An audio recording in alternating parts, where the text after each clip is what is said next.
নমস্কাৰ দা বাৰ্নিং টপিকলৈ স্বাগতম জনাইছো মই দীপক শৰ্মাই আজি ফ্ল্যাশবেক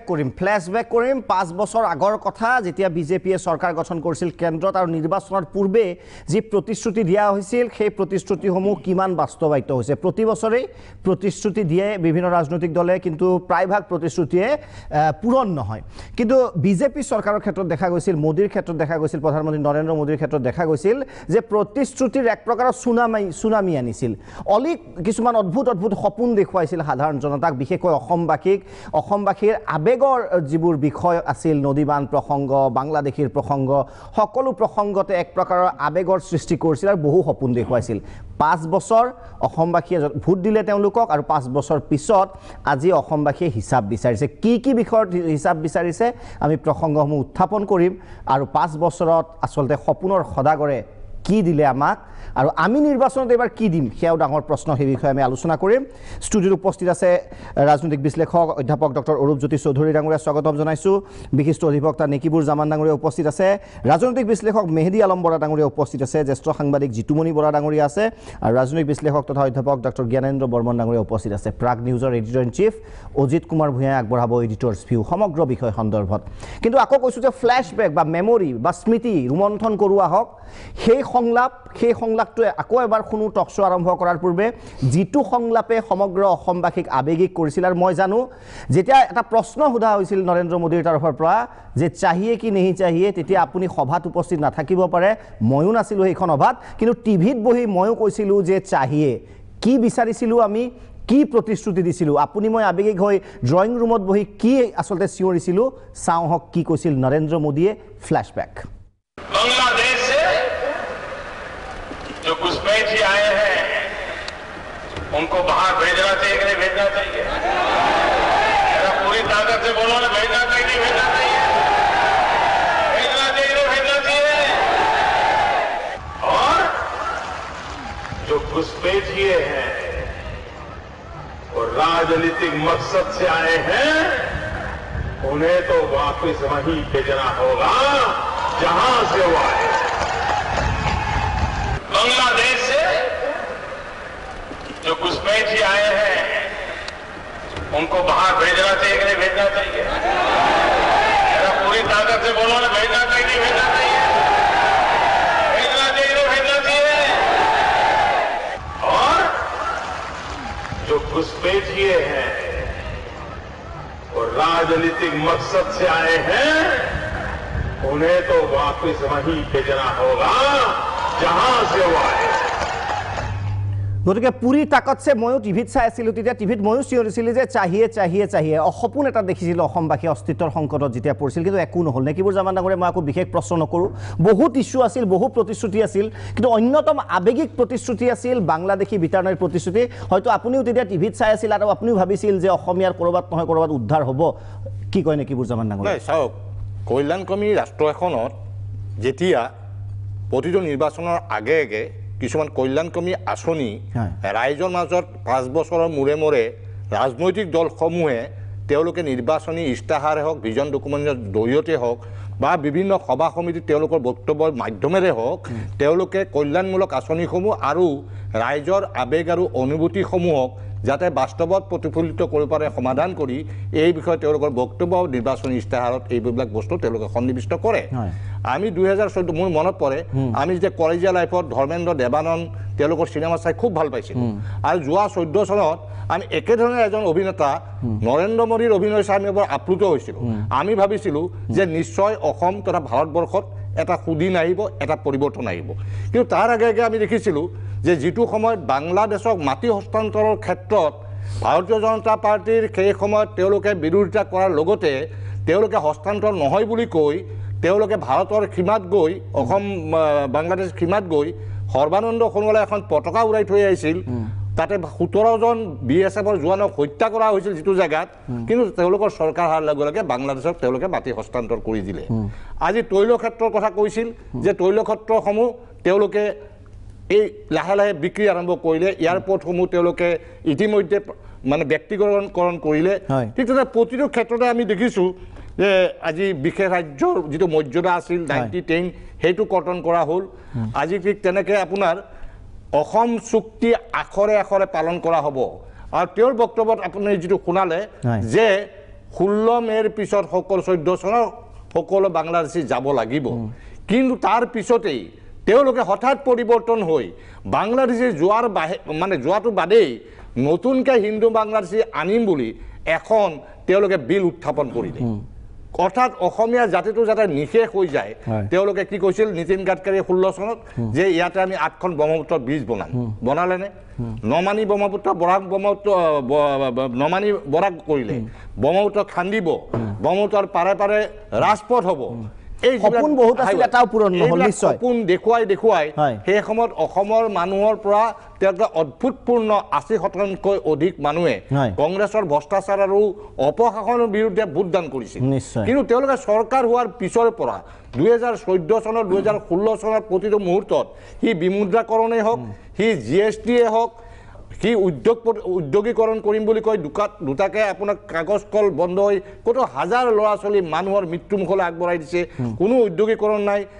আজি থলুৱা খিলঞ্জীয়াক ভূমি দিয়াৰ সলনি পতঞ্জলি ৰামদেৱক 500 বিঘাতকৈ অধিক ভূমি দিলে এই যিটো পৰিৱেশ সৃষ্টি কৰিছে ব্যৱসায় বাণিজ্য বন্ধ হৈ বিমুদ্ৰাকৰণত 100তকৈ অধিক মানুহে আত্মহত্যা কৰিবলগীয়া হৈছে কৃষকে আত্মহত্যা কৰিবলগীয়া হৈছে ইয়াৰ পিছত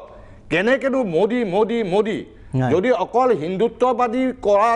মানুহৰ মানসিকতা থাকি মোদী সমৰ্থন কৰে মোৰ ক'বলৈ একো নাই কিন্তু তেওঁ হিন্দুত্ববাদৰ কথাও বিশ্বাস কৰিছে আজি ৰাম জন্মভূমি বাবৰি মছজিদ বনোৱাৰ ইছ্যুটো তেওঁলোকে তেনেকৈ থলে তেওঁলোকে হিন্দুৰ সকলোকে বিশ্বাস কৰিছে নিশ্চয় জিতুমণি বৰা ডাঙৰীয়া যেতিয়া এই ভাষণসমূহ মই নেকিবুৰ জামান ডাঙৰীয়া এগৰাকী বিশিষ্ট অধিবক্তা তেখেতে ক'ৰবাত নহয় ক'ৰবাত পতিয়ন গৈছিল যে কিবা এটা হয়তো মোদীয়ে কৰিব আৰু আপুনিও যদি হয়তো টিভিৰ পৰ্দাত বহি চাই আছিল সেই ভাষণ আপুনিও যদিও সাংবাদিক আপোনাৰো আবেগ আছে আপুনি ক'ৰবাত নহয় আবেগিক হৈছিল কিন্তু কাম নকৰা এটা বেলেগ কথা উলুটা কৰা তাতকৈ ডাঙৰ কথা জিতুমণি বৰা ডাঙৰীয়া সাংবাদিকে সময় যে প্ৰথম আমাৰ এটা কৈছোঁ আমি অসমীয়া মানুহ ৰাইট প্ৰথম নিজৰ মানুহখিনি নিজৰ ৰাজ্যখনৰ আমাৰ ওচৰ চুবুৰীয়া বা আমাৰ মানুহখিনিৰ স্বাৰ্থটো প্ৰথমে অগ্ৰাধিকাৰ দিম তাৰপিছত সাংবাদিকতা এতিয়া ঘটনা হৈছে কি 70 দশকত বা 80 দশকত নমক হালাল বা এই যে অন্ধা কানুন ধৰণৰ যিবিলাক ছবি বা সেই অমিতাভ বচ্চনত বা সেই ধৰণৰ যিটো অভিনয় সেই অভিনয়টো আমি ৰাজনৈতিক ক্ষেত্ৰখনত দেখা পোৱা নাছিলোঁ ঠিক 2014ত সেই ধৰণৰ 70 দশকৰ 80 দশকৰ চলচ্চিত্ৰৰ নায়কৰ ধৰণে এটা সংলাপ আওৰোৱা সেই ধৰণে তাৰ আগতে আমি 10 বছৰ যিজন প্ৰধানমন্ত্ৰী পালোঁ তেওঁক সেইজন মৌন মোহন বুলি কৈছিল মনে থাকে গতিকে এটা স্বাভাৱিক গোটেই বস্তুটো মানে এটা নতুনত্ব আহিছে মানে গোটেই সংলাপ নিক্ষেপণৰ পৰা আৰম্ভ কৰি বিভিন্ন ধৰণে আৰু ইয়াতে এটা কথা আছে যে নিৰ্বাচন গোটেই বস্তুটো এতিয়া বুজি পাইছোঁ যে গোটেই বস্তুটো এটা টোটেল পেকেজ সেই পেকেজত এজন অভিনয় লাগিব অভিনয় দক্ষতা থকা এজন মানুহ লাগিব অলপ স্মাৰ্ট হ'ব লাগিব পোচাক পৰিচ্ছদে সৈতে তেওঁ এজন মানে সুদৰ্শন তেওঁ গোটেই মানে এটা বডি লেংগুৱেজ তেওঁ মানে অত্যন্ত স্মাৰ্ট হ'ব লাগিব যিটো কাৰণে এতিয়া অলপতে এটা ৰাষ্ট্ৰীয় নিউজ চেনেলৰ এজন বিশিষ্ট নাম নকওঁ মানে সমালোচকে কৈছে যে ৰাহুল গান্ধীৰ ক্ষেত্ৰত সেইটো আটাইতকৈ হৈছে কি তেওঁ এযোৰ কাপোৰ পিন্ধি ঘূৰি ফুৰে বগা আৰু সেই এটা জেকেট পিন্ধি ঘূৰি ফুৰে কেতিয়াবা দাড়ি কাটে কেতিয়াবা নাকাটে অত্যন্ত লাভৱান নোহোৱাকৈ ঘূৰি ফুৰে যিটো মোদীৰ ক্ষেত্ৰত নহয় কাৰণ মোদীয়ে ৰাতিপুৱা পিন্ধা পোচাকযোৰ দুপৰীয়া নিপিন্ধে দুপৰীয়া পিন্ধাযোৰ আবেলি নিপিন্ধে গতিকে এই গোটেইটো টোটেল পেকেজ তাৰপিছত নীতিন গাডকাৰীয়ে কৈছে যে এইটো ভিডিঅ' মোৰ তাত আছে এতিয়া যে আমাক ক'বলৈ দিয়া হৈছিল যে যি মন যায় যি ধৰণৰ মানুহে যি বিচাৰে কৈ দিয়া তোমালোকে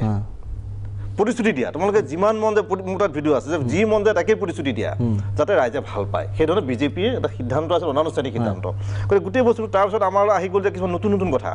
যে 100খন স্মাৰ্ট চিটি বনাব গুৱাহাটী পৰিল তাৰপিছত মঙলদৈ আহিল গোৱালপাৰা বিভিন্ন ঠাই তাৰপিছত আজি বছৰি 2 কোটি মানুহে মেনিফেষ্টোৰ মতাত আছে বছৰি 2 কোটি মানুহক কৰ্মসংস্থাপন দিব তাৰপিছত আহি গ'ল মূল্য বৃদ্ধি আমি কমাই ৰাখিম তাৰপিছত আহি গ'ল যে আমাৰ যিটো GDP আছিলে GDP তাৰমানে কথাটো যে GDP পৰা আৰম্ভ কৰি বিভিন্ন ধৰণৰ বিদেশ বিশেষকৈ কথা আছিলে যে এতিয়া বহুতে বস্তুটো মানে তাৰ বিপৰীত ধৰণে কথাটো ক'ব বিচাৰিছে যে কৈছিল যে বিদেশৰ বেংকত যিমান টকা আছে টকাখিনি যদি আমি লৈ আহোঁ সেই ভিডিঅ' আছে আপোনাৰ তাতো আছে আমি গাই পুতি একাউণ্টত 15-20 লাখ টকা দি দিব পাৰি বুজিছানে একাউণ্টত 15-20 লাখ টকা আমি আমি এনেই আহি যায় তাৰমানে দৰিদ্ৰতা আমাৰ নোহোৱাই গ'ল তাৰমানে একাউণ্টত যদি 500 টকা আছে আপোনাৰ ইতিমধ্যে 15,500,000 টকা হ'ল তাৰমানে আহি যাব চৰকাৰলৈ এই ধৰণৰ গোটেই এইটো টোটেল পেকেজ টোটেল এটা পেকেজ কৰিব আৰু মাৰ্কেটিংটো ইমান ধুনীয়াকৈ কৰিব ল'লে ইয়াৰ আগলৈকে সেইটো কোনেও কৰিব পৰা নাছিলে এইটো ভাৰতীয় ৰাজনীতি ভাৰতীয় গণতন্ত্ৰ অভূতপূৰ্ব আছিলে গোটেই পেকেজ এইটো সাংঘাতিক ধৰণৰ পেকেজ আৰু সেই পেকেজিঙৰ কথা তেওঁলোকে পৰৱৰ্তী সময়ত স্বীকাৰ কৰিছে এতিয়া এই পেকেজটো চাব এই 5 বছৰ তেওঁলোকে কৈছে যে আমি এখন চৰকাৰক মানে অকমান কৈ লওঁ এখন যিকোনো এখন চৰকাৰক আমি 5 বছৰহে দিম আমি তেওঁক কামৰ নমুনা 5 বছৰটো নহ'ব কিন্তু কাম আৰম্ভ কৰিব লাগিব মানে আমিতো এখন চৰকাৰক 15 বছৰ 20 বছৰ বা 60 বছৰ কিন্তু কংগ্ৰেছে 60 বছৰ কৈছিলে 70 কৈছিলে যিয়ে নকওঁ সেইটো মানি লৈছোঁ আমি গতিকে তেওঁলোকে 60 বছৰ ঠাইত তেওঁলোকে 60 মাহ বিচাৰিছিলে গতিকে এতিয়া কিন্তু তেওঁলোকৰ কথাটো উল্টাই কৰিছে কৃষকৰ আয় 2022ত দুগুণ হ'ব ভাৰতৰ উন্নতি হ'ব 2022 তাৰ পিছত আমাৰ অসমকে ধৰি গোটেই সাংসদসকলক একোখন আদৰ্শ গাঁও স্থাপন কৰিবলৈ তেতিয়াই মোদীয়ে মানে চৰকাৰী ফালৰ পৰা আহ্বান জনাইছে এতিয়া মই সুধিব বিচাৰিছোঁ অসমৰ 14জন সাংসদৰ 14খন আদৰ্শ গাঁও ক'ত বিজয় চক্ৰৱৰ্তী গাঁওখন ক'ত আৰ পি শৰ্মাৰ গাঁওখন ক'ত আপোনাৰ ৰাজেন গোহাঁই গাঁওখন ক'ত আজি সংবাদ মাধ্যম দি তেওঁলোকে দেখুওৱা হৈছে আদৰ্শ গাঁও এখন ক'ত আছে এতিয়া গতিকে গোটেই বস্তু টোটেল পেকেজ সেই পেকেজৰ পৰা এতিয়া আৰু এতিয়া নতুনকৈ আকৌ সেই 2014 পেকেজটো বাদ দি এতিয়া আকৌ নতুন পেকেজ এটা আহিছে 2019ত সেই পেকেজত পাকিস্তান আছে হয়তো বাংলাদেশ থাকিব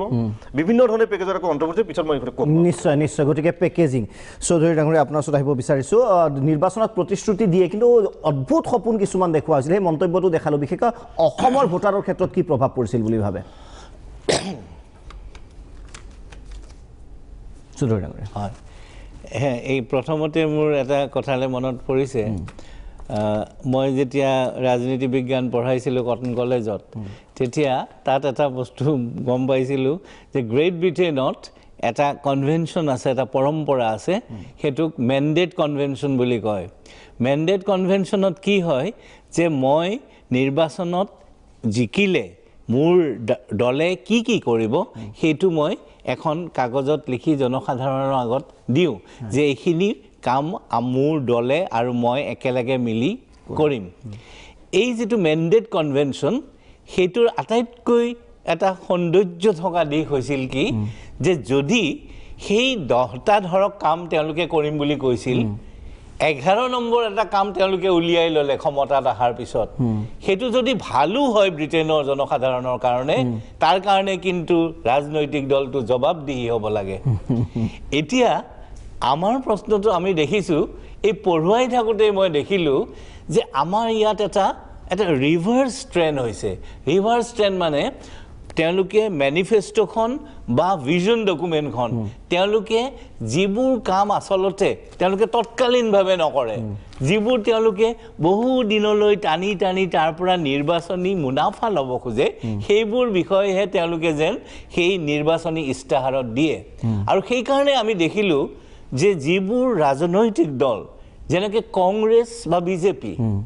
কংগ্ৰেছৰ যেটো গৰিবী হাটাওৰ শ্লোগান এসময়ত সেই শ্লোগান মেনিফেষ্টো তেতিয়া ভিজন ডকুমেণ্টৰ কথাটো নাছিল তেতিয়া মেনিফেষ্টোৰ কথা কৈছিল তাত ৰিফ্লেক্টেড হৈছিল কিন্তু বাস্তৱত গৈ গৰিবী হাটাও কি পৰ্যায় পালে সেইটো আমি সকলোৱে জানো পিছত আপুনি চাওক ভাৰতীয় জনতা পাৰ্টি এটা বৃহৎ দল হিচাপে নিজকে সৰ্বভাৰতত প্ৰতিষ্ঠা কৰিলে তেওঁলোকৰ মূল কাৰ্যসূচী আছিল অযোধ্যাৰ বিবদমান ভূমিত ৰাম মন্দিৰ প্ৰতিষ্ঠা কৰাটো আৰু তেওঁলোকে যেতিয়া পুৰা সংখ্যাগৰিষ্ঠতাৰে ক্ষমতা দখল কৰিলে তেতিয়াও কিন্তু সেই ইস্যুটোৰ ওচৰলৈ তেওঁলোক কেন্দ্ৰ আৰু ৰাজ্যত দুইটা চৰকাৰ আৰু এটা মই ক'ব খুজিছোঁ আমাৰ আঞ্চলিক দল অসম গণ পৰিষদ দুবাৰকৈ ক্ষমতাত থাকিল তেওঁলোকৰ মূল মেনিফেষ্টোৰ বিষয়টো আছিল যে বিদেশী অসমৰ পৰা বিতৰণ কৰিব কিন্তু তেওঁলোকৰ কাৰ্যকলাপত কিমানজন বিদেশী বিতৰণ হ'ল সেইটো আমি সকলোৱে জানো গতিকে এইটো এটা অতি ভাবিবলগীয়া বিষয় হৈ পৰিছে মোৰ বোধেৰে মেনিফেষ্টো থাকক কিন্তু ভিজন ডকুমেণ্ট আমাক নালাগে কিয় ভিজন ডকুমেণ্ট নালাগে তেওঁলোকৰ পৰা আমি অহা 50 বছৰৰ কাৰ্যসূচী নিবিচাৰোঁ তেওঁলোকক আমি 50 বছৰ 30 বছৰ ক্ষমতাত থাকিব বুলি আমি কোনো অংগীকাৰ কৰা নাই আমি প্ৰতিশ্ৰুতিও দিয়া নাই আমাক শৰ্ট টাৰ্ম কাৰ্যসূচী লাগে যেটো তেওঁলোকে 5 বছৰৰ কাৰণে দিয়ক সংবিধানে তেওঁলোকক 5 বছৰৰ কাৰণে নিৰ্বাচিত কৰাৰ অধিকাৰ আমাক দিছে গতিকে 20 বছৰৰ ভিজন ডকুমেণ্টৰ প্ৰয়োজন নাই নিশ্চয় গণতান্ত্ৰিক বৰ্মন ডাঙৰীয়া আপোনাৰ ওচৰত আহিব বিচাৰিছোঁ যেটো কনভিকশ্যনত কৈছিল যিদৰে কৈছিল ভিজন ডকুমেণ্ট এটা ডেফিনেটলি এটা বিষয় বা মেনিফেষ্টো এটা বিষয় কিন্তু প্ৰধানমন্ত্ৰীৰ কেণ্ডিডেট গৰাকীয়ে নিজ মুখেৰে যেটো নাটকীয় হওক চাইয়ে কি নেই চাইয়ে আমিও কৈছিলোঁ চাইয়ে ঘৰত বহি ইমান কনভিকশ্যনৰ কোৱাৰ পিছত এইটো প্ৰতাৰণাৰ যেন সকলো সীমা চেৰাই গ'ল বৰ্মন ডাঙৰীয়া কথাটো মই দুটা দৃষ্টিকোণৰ পৰা চাইছোঁ এটাটো হ'ল মই যে গিলাচ লৈ আছোঁ আপোনাৰ এইটো হাফ ফিল বুলি ক'ব পাৰে বা হাফ এম্পটি বুলি ক'ব পাৰে আধা গিলাচ মই খাইছোঁ আধা ভৰ্তি আছে এতিয়া আপোনাৰ দৃষ্টিৰে এইটো আধা খালী বুলি আপুনি কৈছে মই কৈছোঁ যে নহয় আধা ভৰ্তি আছে বা সম্পূৰ্ণ ভৰ্তি আছে যিখিনিত পানী নাই সেইখিনিত এয়াৰ আছে এইটো পাৰ্সপেক্টিভৰ ওপৰত নিৰ্ভৰ কৰে এইটো তাকো কি পাৰ্সপেক্টিভ মই বাধা দিলো না এই কি পাৰ্সপেক্টিভ কি আছে যিকোনো দলৰে আপুনি দেখিব কংগ্ৰেছ দলৰ পৰাই যদি আপুনি আৰম্ভ কৰে যেহেতু স্বাধীনতাৰ বেছিভাগ সময় কংগ্ৰেছে শাসন কৰিছে যথেষ্ট প্ৰতিশ্ৰুতি দিছিলে গৰিবী হাতাও প্ৰতিশ্ৰুতি দিছিলে আৰু আমি দেখিছোঁ সেইদিনা ৰাহুল গান্ধীয়ে কোনোবা কালাবতীৰ পজা ঘৰলৈ গৈ পেলাই আকৌ সেই একেখন নাটকৰে পুনৰাবৃত্তি কৰিছে গতিকে সেই দুৰ্নীতিমুক্ত ভাৰতৰ প্ৰতিশ্ৰুতিৰ লগত আছিলে স্বৰাজৰ প্ৰতিশ্ৰুতি আছিলে কিন্তু কি হৈ গ'ল সকলো ধূলিসাৎ হৈ গ'ল সেইবাবে 2014ত আমি পাতিছিলো আৰু খেলি বিচৰা নাই মই কথাটো প্ৰেজেন্ট মানে মই কি কৈছো যে এই কথাখিনি আমি 14ৰ আগতে পাতিছিলো আৰু কংগ্ৰেছক আমি পাতা বুলি নহয় ভাৰতবৰ্ষৰ ৰাইজে বিদায় দিছিল গতিকে আজি 2019 চনত এতিয়া বিজেপিক জবাবদিহি কৰিব এতিয়া আপোনাৰ জনজাতিকৰণ বিষয় লৈ পেলাই কংগ্ৰেছৰ প্ৰতিশ্ৰুতি দিছিলে কিন্তু প্ৰতিশ্ৰুতি অপূৰ্ণ হৈ গ'ল এতিয়া ৰাহুল গান্ধী আহি পেলাই আকৌ প্ৰতিশ্ৰুতি দিছে এতিয়া কথাটো হ'ল যিকোনো দলতে দেখিব আপুনি প্ৰতিশ্ৰুতি আৰু তাৰ যে আকাংক্ষা আৰু ৰূপায়ণ তাৰ মাজত গেপ এটা সদায় থাকি যায় এটা কৰবাত সেই গেপটোৰ পৰিমাণটো কম কৰবাত সেই গেপটোৰ পৰিমাণটো বেছি বাংলাদেশী সমস্যা আমাৰ এক জাতীয় আবেগ জড়িত আছে অসমীয়া জাতীয় সত্তাৰ অস্তিত্বৰ লগত জড়িত বিষয় সেই বিষয়ত ৰাজনীতি আমি কৰিব নিবিচাৰো আৰু কোনো দলে কৰাটো নিবিচাৰো তাত কোনো সন্দেহ শংকা নাই কিন্তু বাংলাদেশী এই অনুপ্ৰৱেশটো ৰোধ কৰাৰ কাৰণে যদি ৰাজনাথ সিং ডাঙৰীয়াই যদি সীমান্ত সিল কৰাৰ প্ৰগ্ৰেম হাতত লৈছে মই ভাবো সেইটো আমি ওয়েলকাম কৰা উচিত প্ৰত্যেকে কাৰণ আমি আমাৰো এটা জাতীয় আকাংক্ষা যে বৰ্ডাৰ সিল হ'ব লাগে আৰু ৰাজনাথ সিং ডাঙৰীয়া আহি পেলাই যেতিয়া বৰ্ডাৰ সিল কৰাৰ কাৰণে উদ্বোধন কৰিছে প্ৰগ্ৰেম ব্যৱস্থা লৈছে তেতিয়া মই ভাবো আমি এইটো ওয়েলকাম কৰা উচিত কিন্তু কনভিকশনটো কি আছিল কথাটো কি আছিল যে থালি টোপোলা বান্ধিব লাগিব কেইজন গ'ল আৰু 14 জনো এতিয়ালৈ হোৱা নাই হয় নিশ্চিতভাৱে এই বাংলাদেশী বহিষ্কাৰৰ যি জটিলতা সেই জটিলতাখিনি আঁতৰ হ'ব লাগে সেইটো আমাৰ প্ৰত্যেকৰে আকাংক্ষা সেইটো আগতে কোৱা নাছিল এতিয়া কথাটো কি আপোনাৰ বাংলাদেশী বহিষ্কাৰৰ যি জটিলতা সেই জটিলতাখিনি আঁতৰি পেলাই খিলঞ্জীয়া জাতীয়তা ৰক্ষা কৰিব লাগে আৰু তাৰ লগত সেই অসমীয়া খিলঞ্জীয়া জাতীয়তা ৰক্ষাৰ লগত আপোনাৰ আসাম একৰ্ড 6A ক্লজৰ সম্পৰ্ক আছে এতিয়া আসাম একৰ্ডৰ ক্ষেত্ৰত ব্যৱস্থা লৈছে সময়টো লৈ পেলাই প্ৰশ্ন কৰাৰ অৱকাশ নিশ্চিতভাৱে আছে কিন্তু 6A ক্লজটোত আপোনাৰ সেই যিটো 371 আপুনি ভালদৰে জানিব আপুনি আইনৰ মানুহ 371 যদি অন্তৰ্ভুক্ত কৰে অসমৰ আপোনাৰ ভাষা সংস্কৃতি ৰক্ষাৰ ক্লজটো তেতিয়ালে সেইটো এমেন কৰিব নোৱাৰিব না বাংলাদেশীটো ক'ত গ'ল না প্ৰশ্ন মই আকৌ ঘূৰি পকি তাতে আহিছো আপুনি কিখিনি দিছে সেইখিনি হোৱা নাই বৰ্ডাৰ না বৰ্ডাৰ প্ৰসংগত মই বৰ্ডাৰ সিল এতিয়ালে কমপ্লিট হোৱা নাই আৰম্ভ হৈছে মই বুজিছো আপোনাৰ কথাটো এতিয়া মই কথাটো কৈছো আপোনাৰ মানে এই বিষয়টো বাংলাদেশী বিষয়টোৰ লগত এই ক্লজ 6A সম্পৰ্ক আছে এটাৰ পৰা আনটো এৰাই চলিব নোৱাৰে কাৰণ গোটেই বিষয়টো খিলঞ্জীয়া জাতিসত্তা ৰক্ষাৰ বিষয় এটা যিটো বাংলাদেশী বহিষ্কাৰৰ বিষয় এটা বাংলাদেশী বহিষ্কাৰৰ ক্ষেত্ৰত আমাৰ দুটা বস্তু হ'ব লাগে এটা কথা হৈছে এজন অসমীয়া হিচাপে মই কথাটো কৈছো সেইটো হ'ল আপোনাৰ এই বাংলাদেশী ইস্যুটোৱে অসমীয়া জাতিটোকে হাইজেক কৰি ৰাখিছে পণবন্দী কৰি ৰাখিছে যোৱা প্ৰায় 4টা দশক ধৰি এটা দুটা কথা হৈছে আমি বাংলাদেশী বুলি চিঞৰি আছো আৰু ইপিনে প্ৰেক্টিকেল ডিফিকাল্টিবিলাক আছে যদি বাংলাদেশী মই কথা কৈছো এইটো জাতীয় আবেগৰ বিষয় এটা যদি বাংলাদেশী আমি খেদিব পাৰো সঁচাকৈ তৎকালীনভাৱে নিৰ্ধাৰিত সময়ৰ ভিতৰত খেলাৰ কাৰ্যসূচী আমি দাঙি ধৰিব লাগে সকলো দলে আৰু যদি নোৱাৰে তেতিয়ালে এছিমিলেশ্যনৰ ষ্ট্ৰেটেজিটো দেখুৱাব নিশ্চয় ষ্ট্ৰেটেজিটো পিছত হ'ব এবাৰ মেহেদি আলম বৰা ডাঙৰীয়া চলিম হয় কিন্তু এটা কনক্লুজন না আপোনাৰ ভাষাৰে মই কওঁ ঠিক আছে আপোনাৰ গোটেইখিনি মই মানি ললো কিন্তু এটা কথা ৰাইজে এতিয়া বুজি পাব লাগিব যে প্ৰতিশ্ৰুতি যিমান সহজত দিছিল সিমান সহজ নহয় বহুত জটিল প্ৰক্ৰিয়া গতিকে হাত ডাঙাৰ যিটো কাৰবাৰ কৰিছিল সেইটো আবেগৰ লগত এটা খেলা আছিল তাৰ বাহিৰে একো নহয় আপোনাৰ পক্ষে মই মানি লৈছো যে বাংলাদেশী বিতৰণ এটা জটিল প্ৰক্ৰিয়া যিমান সহজত কৈ দিছে যে জানে চাইয়ে কি নেই চাইয়ে আমি ভাবিছিলো শেষ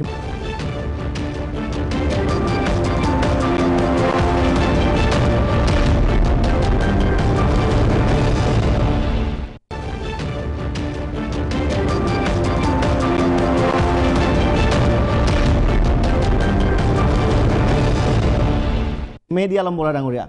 মই আজি 5টা দশক আগতে এটা কবিতা পঢ়িছিলোঁ কবিতাটোৰ প্ৰথম শাৰী আছিলে কবি হৰি বৰকটকী তেওঁৰ নামটো পুৰণা মানুহে জানে নতুন চাম মানুহে নাজানে বৰ সুন্দৰ কবিতা লিখিছিলে তাৰ প্ৰথম লাইনটোৱে আছিলে সপোন দেখাৰো শেষ নাই সপোন ভগাৰো শেষ নাই তাৰমানে আজি ভাৰতবৰ্ষৰ যে সামগ্ৰিক ৰাজনীতি তাত কোনে কিমান সপোন দেখুৱাব পাৰে তাৰ এক প্ৰতিযোগিতা চলিছে আৰু এই সপোন বিক্ৰী কৰাৰ যি প্ৰতিযোগিতা তাত মোদী ডাঙৰীয়া সফল হৈছে বুলি ক'ব লাগিব কেলে সৰ্বসাধাৰণ মানুহক তেওঁ আকৃষ্ট কৰি পেলাইছে আনকি মোৰ নিচিনা মানুহক বিজেপিত জইন কৰিছিলোঁ অইনটো বাদেই যে মই বহুত পঢ়া শুনা কৰি সাংবাদিকতাও কৰিছিলোঁ, বহুত লিখা মেলাও কৰিছিলোঁ, কিন্তু তেওঁ যেতিয়া ক'লে যে সবকা সাথ সবকা বিকাশ, মোৰ এনে লাগিছিল যেন ভাৰতবৰ্ষখন এক নতুন ভাৰতবৰ্ষলৈ ৰূপান্তৰ হ'ল। কিন্তু মই খুব ওচৰৰ পৰা যেতিয়া দেখিলোঁ বিজেপিৰ ৰাজনীতি, সেইটো হ'ল যে তেখেতসকলৰ এটা হিডেন এজেণ্ডা, গোপন কৰ্মসূচী। এটা সাংঘাতিক বিষয়, এটা ভয়ানক বিষয় ভাৰতবৰ্ষৰ ৰাজনীতিত, যে গোপন এজেণ্ডা ৰূপায়ণ কৰিবৰ বাবে তেওঁলোকৰ এখন আঁচনি আছে, আৰু সেই গোপন এজেণ্ডা অনুযায়ীয়ে বিমুদ্ৰাকৰণ হ'ল, য'ত কোনো তেওঁলোকৰ নিৰ্বাচনী প্ৰতিশ্ৰুতি নাছিলে বিমুদ্ৰাকৰণৰ। তাৰপিছত কি হ'ল, GSTৰ ক্ষেত্ৰত তেওঁলোকে যি সিদ্ধান্ত ল'লে, সেই সিদ্ধান্তই আজি বহুতে ক'ব খুজিছে যে ভাৰতবৰ্ষৰ অৰ্থনীতিত ইয়াক কুঠাৰাঘাত কৰিছে, আৰু সৰু সৰু ব্যৱসায়ীবিলাকৰ মৃত্যু ঘটাই বৃহৎ ব্যৱসায়ীৰ পোষকতাত বৃহৎ ব্যৱসায়ীসকলক পেট্ৰনাইজ কৰা হৈছে। গতিকে এই ধৰণৰ যিটো হিডেন এজেণ্ডা, গোপন কৰ্মসূচী, সেই কৰ্মসূচী অনুযায়ী কি হৈছে যে নিবনুৱা সমস্যাৰ সমাধান কৰিম বুলি কৈ সকলোবোৰ ৰাজহুৱা খণ্ড প্ৰাইভেটাইজেশ্যন কৰা হৈছে। তাৰমানে প্ৰাইভেট ব্যক্তিগত খণ্ডৰ যিবোৰ উদ্যোগ প্ৰতিষ্ঠান আছে, তাত কিন্তু কোনো নিয়মীয়া চাকৰি নাই। নিশ্চয় নিশ্চয়। আৰু তাত মোক 1 মিনিট কৈ ল'ব দিয়ক। কোনো নিয়মীয়া চাকৰি নাই, অল কণ্ট্ৰেকচুৱেল। অৰ্থাৎ ভাৰতবৰ্ষৰ যি নতুন চাম উঠি অহা মানুহ, তেওঁলোকৰ শ্ৰম শোষণ কৰি পেলাই আজি উদ্যোগপতিসকলৰ স্বাৰ্থত ভাৰতবৰ্ষৰ অৰ্থনীতি কৰিবলৈ এই মোদী ডাঙৰীয়াই নেতৃত্ব গ্ৰহণ কৰিছে। ই এক ভয়ানক প্ৰৱণতা। নিশ্চয়। অজিত কুমাৰ ভূঞা ডাঙৰীয়া, আপোনাৰ ওচৰলৈ আহিব বিচাৰিছোঁ। প্ৰথমতে আমি যিহেতু সমগ্ৰ ভাৰতৰ যদি কথা পাতি আছোঁ, অসমৰ প্ৰসংগ যিহেতু আমি অসমৰ গোটেই বিষয়টোৰ লগত জড়িত আজি বিষয়টো উত্থাপন কৰিছোঁ, আপোনাৰ ওচৰত আহিব বিচাৰিছোঁ। এডিটৰ্ছ ভিউৱে কি ক'ব? মই ইতিমধ্যে বাইট দেখুৱালোঁ মোদী ডাঙৰীয়াই কি কৈছিলে। নিৰ্বাচন ঘোষণা হোৱাৰ পিছত কালি আমি এটা আলোচনা অনুষ্ঠিত কৰিছিলোঁ, আৰু তাত প্ৰধান ৰাজনৈতিক দল বিজেপি আৰু কংগ্ৰেছৰ প্ৰতিনিধি আছিল। কালি আমি বহু সময় ধৰি কেইবাগৰাকীও ভাল অংশগ্ৰহণকাৰীয়ে গোটেই দেশৰ দৃশ্যপট আৰু দেশৰ যিবোৰ সামাজিক দ্বন্দ্ব, সামাজিক উত্তেজনা, এই গোটেই বিষয়বোৰ কম বেছি পৰিমাণে আমি আলোচনা কৰিছোঁ। মই সেইকাৰণে এইবোৰ বিষয়লৈ বৰ যাব খোজা নাই, কিন্তু প্ৰত্যেকগৰাকী বক্তাই একোটা দিশ, খুব গুৰুত্বপূৰ্ণ দিশলৈ আলোকপাত কৰিছে। সপোনৰ কথা কোৱা হৈছে, গতিকে ময়ো এটা সপোনৰ কথা ক'ব খুজিছোঁ। সেইটো এনেকুৱা যে সংসদী গণতন্ত্ৰৰ আটাইতকৈ মাহাত্ম্যটোৱে হ'ল, এতিয়া দেখিলোঁ যে এই সপোন দেখুৱাব পাৰে, আৰু এই সপোন দেখুৱাই নহয়, এই সপোনত মানুহে নিজক পাহৰিও যায় আৰু সেই সপোনৰ প্ৰতি আকৃষ্ট হয়। আৰু এনেকৈ দেশখন চলি আছে। আজি 70 বছৰ বিভিন্ন ৰাজনৈতিক দলে, প্ৰধানকৈ কংগ্ৰেছে শাসন কৰি আছে। আমি বিভিন্ন সময়ত এই কথাবোৰ সমালোচনা কৰিছোঁ, কিন্তু আজি এইটো কথা ঠিক।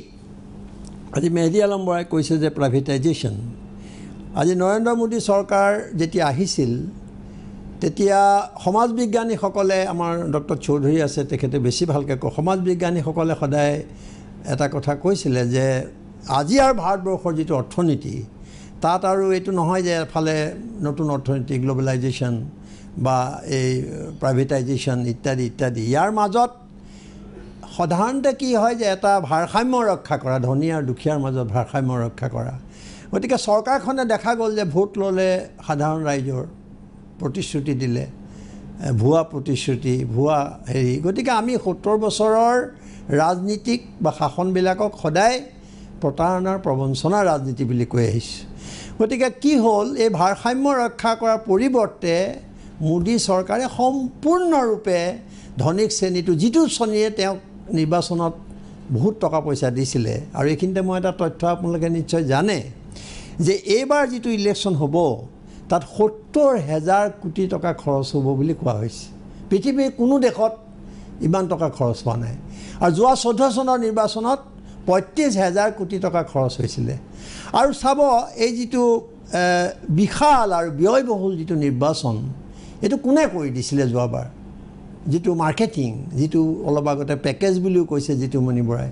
এইটো কৰি দিয়া হৈছিলে বিজেপিৰ তৰফৰ পৰা, আৰু বিদেশৰ কিছুমান কোম্পানীক তাৰ এইবোৰত নিয়োজিত কৰা হৈছিলে। গতিকে সপোন দেখুওৱা হৈছিলে মানুহক, আশাত সেইটো দোষ নাই মানুহৰ আৰু কংগ্ৰেছৰ পৰা অপশাসনৰ পৰা মুক্ত হ'বলৈ মই কালিও কৈছোঁ যে মানুহে ভোটদান কৰিছিলে এইটো নহয় যে হিন্দু ৰাষ্ট্ৰ বিচাৰি হিন্দুত্ববাদত বিশ্বাস কৰি ভাৰতবৰ্ষৰ জনতাই বিজেপিক আনিছিলে সেইটো নহয় গতিকে তুমি যিহেতু অসমৰ কথা সুধিছা অসমৰ কথাটো গুৰুত্বপূৰ্ণ আৰু অসম বুলিয়ে নহয় অসমৰ যিটো বিদেশী সমস্যা আছে এই সমস্যাটোৰ লগত দেশৰ সাৰ্বভৌমত্বৰ প্ৰশ্নটো জড়িত হৈ আছে আজি বৰ্মনে কেইটামান কথা কৈছে কিন্তু কথাকেইটা অলপ উপৰুৱা হৈছে আৰু এগৰাকী শিক্ষাবিদ হিচাপে অধ্যয়নপুষ্ট ডেকা হিচাপে তেওঁ যদি কেইটামান দিশলৈ চায় যে এগৰাকী নৰেন্দ্ৰ মোদীয়ে যিটো কথা ক'লে যে ইয়াৰ পৰা টালি টোপোলা বান্ধি যাব লাগিব সেই কথাটো শুনি অসমৰ বহু মানুহে মই আকৌ কৈছোঁ যে হিন্দুত্ববাদত বিশ্বাসী নহয় হিন্দু ৰাষ্ট্ৰ বিচাৰি নহয় অসমৰ ধৰ্ম নিৰপেক্ষতা এটা ঐতিহ্য আছে অতীত আছে বৰ্তমান আছে গতিকে ইয়াৰ ৰাইজে সঁচাকৈ এই সমস্যাটোৰ সমাধান হ'ব বুলি হিলদল ভাঙি মানুহে বিজেপিক ক্ষমতালৈ আনিলে আৰু ভোট দিলে গতিকে সেইকাৰণে মই কৈছোঁ যে তেওঁলোকৰ এই যে এতিয়া গোটেই কথাটো এতিয়া চৌধুৰীয়ে কৈছে গ্ৰেট ব্ৰিটেইনৰ উদাহৰণ দিছে হয় কিন্তু এই কথাটো ক'লে মোক আপোনালোকে নিশ্চয় বেয়া নাপাব যে এই যে মেনিফেষ্টো এই যে কি কয় ইস্তাহাৰ ভিজন ডকুমেণ্ট এইবোৰ মানুহে আচলতে অৰ্থ হেৰুৱাই পেলাবলৈ ধৰিছে যেনেকৈ বাজেটৰ প্ৰতি মানুহে আস্থা হেৰুৱাই পেলাবলৈ ধৰিছে আজি মেনিফেষ্টোবিলাকক ৰাজনৈতিক দলবিলাকক মাতি আনি ইয়াত সোধক যে 5 বছৰ আগতে তেওঁলোকে কি কি প্ৰতিশ্ৰুতি দিছিলে তেওঁলোকৰ কিন্তু মনত নাই ভালকৈ ক'ব নোৱাৰে ইয়াত যিসকল স্প'ক্স পাৰ্চন আহে আলোচনাত অংশগ্ৰহণ কৰিব পাৰে তেওঁলোকক সোধক তেওঁলোকে ক'ব নোৱাৰে কোনেও ভালকৈ ক'ব নোৱাৰে গতিকে ৰাজনৈতিক দলবিলাকেও আমি দেখিছোঁ যে নিৰ্বাচন আৰম্ভ হৈ যোৱাৰ দুদিনৰ আগত ইস্তাহাৰ প্ৰকাশ হৈছে যোৱাবাৰ নিৰ্বাচনতে কিছুমান ৰাজনৈতিক বহুত ঠাইত বিজেপিৰো বহুত ঠাইত কংগ্ৰেছৰো গতিকে ৰাজনৈতিক দলবিলাকে নিজেও ইস্তাহাৰবিলাকক প্ৰতিশ্ৰুতিবিলাকক খুব বেছি গুৰুত্ব নিদিয়ে এখন কমিটি থাকে তেওঁলোকে বনাই দিয়ে আৰু সেইমতে ৰাজনীতি চলি থাকে আৰু সেই নেতাসকলে প্ৰকৃততে সেই ইস্তাহাৰৰ ওপৰত তেওঁলোকৰ কোনো বিশ্বাস নাই সেইকাৰণে তেওঁলোকে যিকোনো কথা কৈ মানুহক যেনে তেনে এই শব্দটো বৰ গুৰুত্বপূৰ্ণ কাৰণ যেনে তেনে ক্ষমতা দখল কৰিব লাগে আৰু তাৰ কাৰণে যি কৰিব লাগে তাকে কৰিবলৈ তেওঁলোকে প্ৰস্তুত তাত সত্যৰ লগত কোনো সম্পৰ্ক নাই মই অকণমান 1 মিনিট সময় ল'ম আকৌ আলোচনালৈ আহিব যিটো কথা তুমি কৈছা যে অসমৰ কথালৈ আহিম অসমৰ কথাটো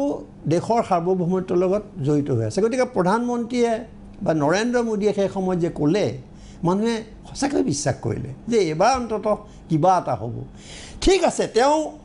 আমিও কোৱা নাই যে গোটেই সমস্যাটো সমাধান হ'ব আজি বৰ্মনে কৈছে যে সিদিনা গৃহমন্ত্ৰীয়ে সদায় নিৰ্বাচনৰ আগতে কিয় সমস্যাবিলাক সমাধানৰ কথা আহে সদায় নিৰ্বাচনৰ আগতে কিয় ৰাইজলৈ মনত পৰে এইবোৰ ৰাইজেও নভবা কথা নহয় গতিকে আজি উন্মুক্ত সীমান্তৰ সেইদিনা আহি পেলাই তেওঁ এইটো কৰি থৈ গুচি গ'ল সেইকাৰণে আমি তেওঁলোকক বাহ দিব নোৱাৰোঁ কিন্তু মই কৈছোঁ যে এই সমস্যাটো সমাধানৰ কাৰণে তেওঁলোকে ন্যূনতম চেষ্টা নকৰিলে বৰং ওলোটাটো কৰিলে চেষ্টা নকৰিলে কৰিব নোৱাৰিলে তাতো বাৰু আমি বুজিলোঁ কিন্তু তেওঁলোকে সম্পূৰ্ণ ওলোটা কাম কৰিলে যি নৰেন্দ্ৰ মোদীয়ে কৈছিলে যে ইয়াৰ পৰা টালি টোপোলা বান্ধি যাব লাগিব আৰু যাব লাগিব ঠাইত আহিব লাগিব হৈ গ'ল ক'ৰ পৰা আহিলে হিন্দু বাংলাদেশ কৈছিলে নেকি ইস্তাহাৰ কৈছিলে নেকি ক'ৰবাত ভিজন ডকুমেণ্টত গতিকে গোটেই যিটো জাতীয় আৱেগৰ কথা আজি বৰ্মনে কৈছে সেই জাতীয় আৱেগটো এইটোৰ লগত জড়িত নাই নেকি কেৱৰ বিৰুদ্ধে অসমৰ মানুহে যিধৰণে সংগ্ৰাম কৰিলে যিধৰণে তাৰ প্ৰতিবাদ কৰিলে সেইটো জাতীয় আৱেগ নহয় নেকি গতিকে ক'ৰ পৰা আহিলে এই কথাবিলাক গতিকে এটা ভোট বেংকৰ স্বাৰ্থত ক্ষমতা দখলৰ স্বাৰ্থত কি ধৰণে ৰাজনীতি কি পৰ্যায়লৈ ৰাজনীতি চলে তাৰে প্ৰমাণ এইবিলাক এতিয়া মই দুটা কথা কওঁ আজি বিজেপি চৰকাৰ অহাৰ পিছত 4 বছৰ আমি তুলনামূলকভাৱে চাব লাগিব আমি কোনো চৰকাৰক চাৰ্টিফিকেট দিয়া নাই এই সমস্যাটো কংগ্ৰেছে জটিল কৰিছে কিন্তু মই কৈছোঁ যে যোৱা 5 বছৰত ভাৰতীয় জনতা পাৰ্টীৰ শাসনে মোদী চৰকাৰে অসমৰ প্ৰব্ৰজনৰ সমস্যাটো আৰু বেছি জটিল কৰি পেলালে কেনেকৈ কৰিলে তেওঁলোকে অসম চৰকাৰে 2.5 বছৰত কিমান বিদেশী খেদিলে এই প্ৰশ্নবোৰ উত্তৰ আজি নিৰ্বাচনৰ সময়ত আমাৰ সোধাৰ অধিকাৰ আছে এই প্ৰশ্নবিলাক আমি জানিব লাগিব আজি ডিটেনশ্যন কেম্পত যিবোৰ মানুহ আছিলে সুপ্ৰিম কোৰ্টে ক'বলগীয়া হৈছে কি ক'বলগীয়া হৈছে যে তোমালোকে ডিটেনশ্যন কেম্পত মানুহবিলাক অনিৰ্দিষ্টকালৰ কাৰণে ৰাখি থ'ব নোৱাৰা সেই ডিটেনশ্যন কেম্পৰ মানুহ কিয় পঠাব নোৱাৰিলে সোণোৱাল চৰকাৰে কিয় পঠাব নোৱাৰিলে ৰাজনাথ সিঙৰ চৰকাৰে এই প্ৰশ্নটো আমি কৰিব লাগিব গতিকে আজি ডিটেনশ্যন কেম্পলৈ সুপ্ৰিম কোৰ্টে ইণ্টাৰভেন কৰিবলগীয়া হৈছে একো তেওঁলোকে ব্যৱস্থা নল'লে আজি ফৰেনাৰ্ছ ট্ৰাইব্যুনেলবিলাকত চাওক তাত এটা সাংঘাতিক ৰাজনীতি চলিছে যিটো ৰাজনীতিৰ কথা মই এই মুহূৰ্তত ক'ব খোজা নাই কাৰণ অন্য এটা দিশলৈ গুচি যাব তাত এনেকুৱা ষড়যন্ত্ৰ চলিছে এনেকুৱা কিছুমান তাত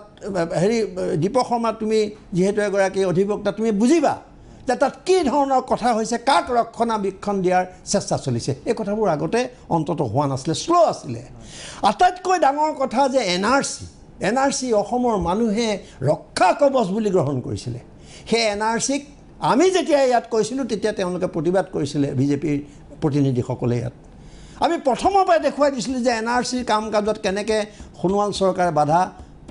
বাধা আৰোপ কৰিছে কেনেকৈ দিল্লীয়ে বাধা আৰোপ কৰিছে কেনেকৈ এটৰ্নি জেনেৰেলে সুপ্ৰিম কোৰ্টত যিবোৰ কথা কৈছিলে মই সেইবোৰ ক'লে এতিয়া বহুত দীঘলীয়া হ'ব কিন্তু মই প্ৰত্যাহ্বান জনাইছোঁ শেহতীয়াকৈ সুপ্ৰিম কোৰ্টে কৈছে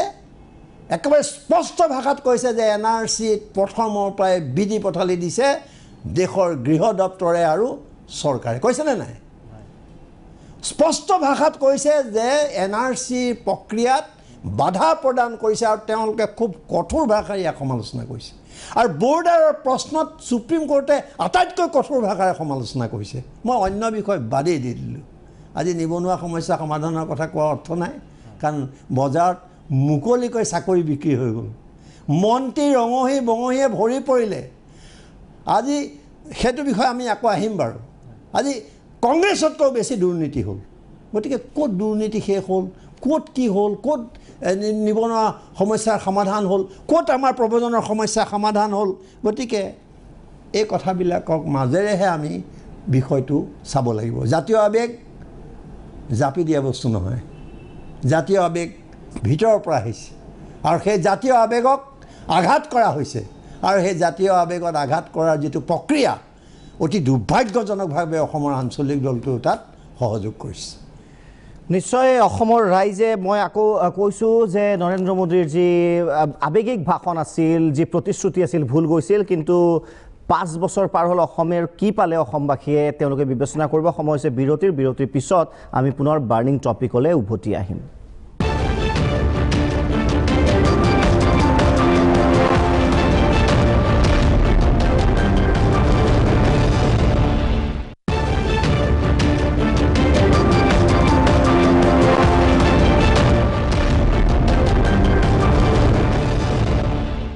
উভতি আহিছোঁ বিৰতিৰ পিছত 5 বছৰ পূৰ্বে সমগ্ৰ অসমে নৰেন্দ্ৰ মোদীক আৰু বিজেপিক বহুত দিলে 5 বছৰত নৰেন্দ্ৰ মোদী আৰু বিজেপি চৰকাৰে অসমক কি দিলে সেই বিষয়ে আমি পাতি আছোঁ নেকিবুৰ জামান ডাঙৰীয়া আপোনাৰ ওচৰত আহিব বিচাৰিছোঁ উল্লেখ কৰিছিল ইতিমধ্যে যে আমি কৰিছোঁ যে বিদেশী সমস্যাটো আছে নদী বান্ধৰ প্ৰকল্প আছে বাংলাদেশৰ মাটিৰ কথা আছে তৈল ক্ষেত্ৰ আছে আৰু 15 লাখৰ বৰ আশা আছিল আপুনিও কেইবাবাৰো বেংকলৈ গৈছিল চাওক তাতকৈও ডাঙৰ কথা যে অসমৰ আন এটা জ্বলন্ত সমস্যা আছিল যিটো তেওঁলোকে নিৰ্বাচনী ইস্তাহাৰখন বা ভিজন ডকুমেণ্টছত দিছিল 6 জনগোষ্ঠীক জনজাতি কৰিম বুলি সেই 6 জনগোষ্ঠীৰ সম্পৰ্কত তেওঁলোকে লোকসভা বা ৰাজ্যসভাত কোনো ধৰণৰ বিলেই নানিলে গতিকে কিমান বিশ্বাসঘাতকতা কৰিলে এই 6 জনগোষ্ঠীক সেই কৰাটো আজি আকৌ নতুনকৈ এই বিষয়বস্তু উত্থাপন হৈছে শিক্ষা ব্যৱস্থাত তেওঁলোকে সাম্প্ৰদায়িকীকৰণ কৰিছে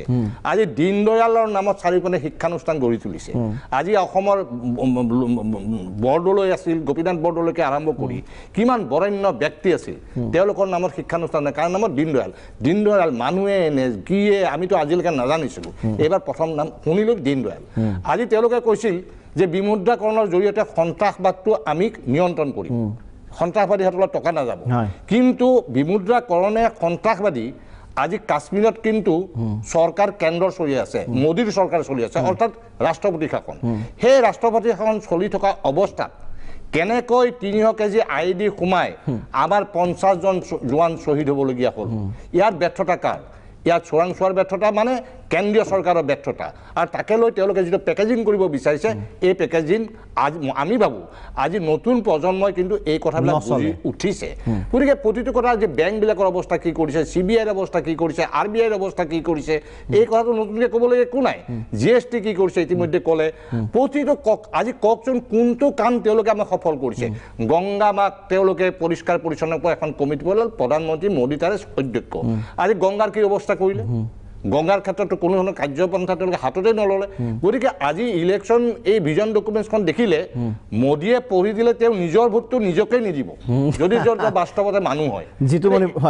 এই ধৰণৰ কাৰ্যকলাপে নিশ্চয় ৰাইজক বিতুষ্ট কৰি তুলিছে আজি ঠিক তেনেকৈ ধৰি লওক আজি দুৰ্নীতিমুক্ত কৰিম বুলি কৈছে ক'ত অসমৰ ক্ষেত্ৰতে চাওক মই অইনটো বাদে দিলোঁ ৰাফেল টাফেল বাদ দিলোঁ APSC দুৰ্নীতি বিৰাট তেওঁলোক কৃতিত্ব লয় APSCত কি সেই 70টা 80টা ল'ৰাই আছিল তেওঁলোকে 2 নম্বৰীকে সোমাইছিল নেকি ইয়াতো আৰু যথেষ্ট সংখ্যক আছিল তেওঁলোকেতো পেপাৰত দিছিল যে এজন জাজৰ ইনভলভমেণ্ট আছে এজন সাংবাদিকৰ ইনভলভমেণ্ট আছে এজন অধিবক্তাৰ ইনভলভমেণ্ট আছে সেই তদন্ত কলৈ গ'ল এই 70 জনৰ বাহিৰে বাকীবিলাক চব কি জেনুইনলি পাইছিল নেকি আজি PNRDত কি অৱস্থা হৈছে আজি জনসংযোগত কি অৱস্থা সম্পৰ্কীয় 3জন নে 4জন গতিকে এই গোটেই বস্তুবিলাক আপুনি চাওক দুৰ্নীতিমুক্ত ক'ত হৈছে আজি কয়লাৰ চিণ্ডিকেট আজি তামোলৰ চুপাৰিচ চিণ্ডিকেট চাৰিওপিনে যি এটা পৰিৱেশ হৈছে এই কংগ্ৰেছ যেনেকুৱা আছিল সেই কংগ্ৰেছীখিনিয়েতো এতিয়া বিজেপিত একেখিনি চিণ্ডিকেটৰ সেইখিনি যুৱ কংগ্ৰেছ কৰা মানুহখিনিয়ে এতিয়া বিজেপি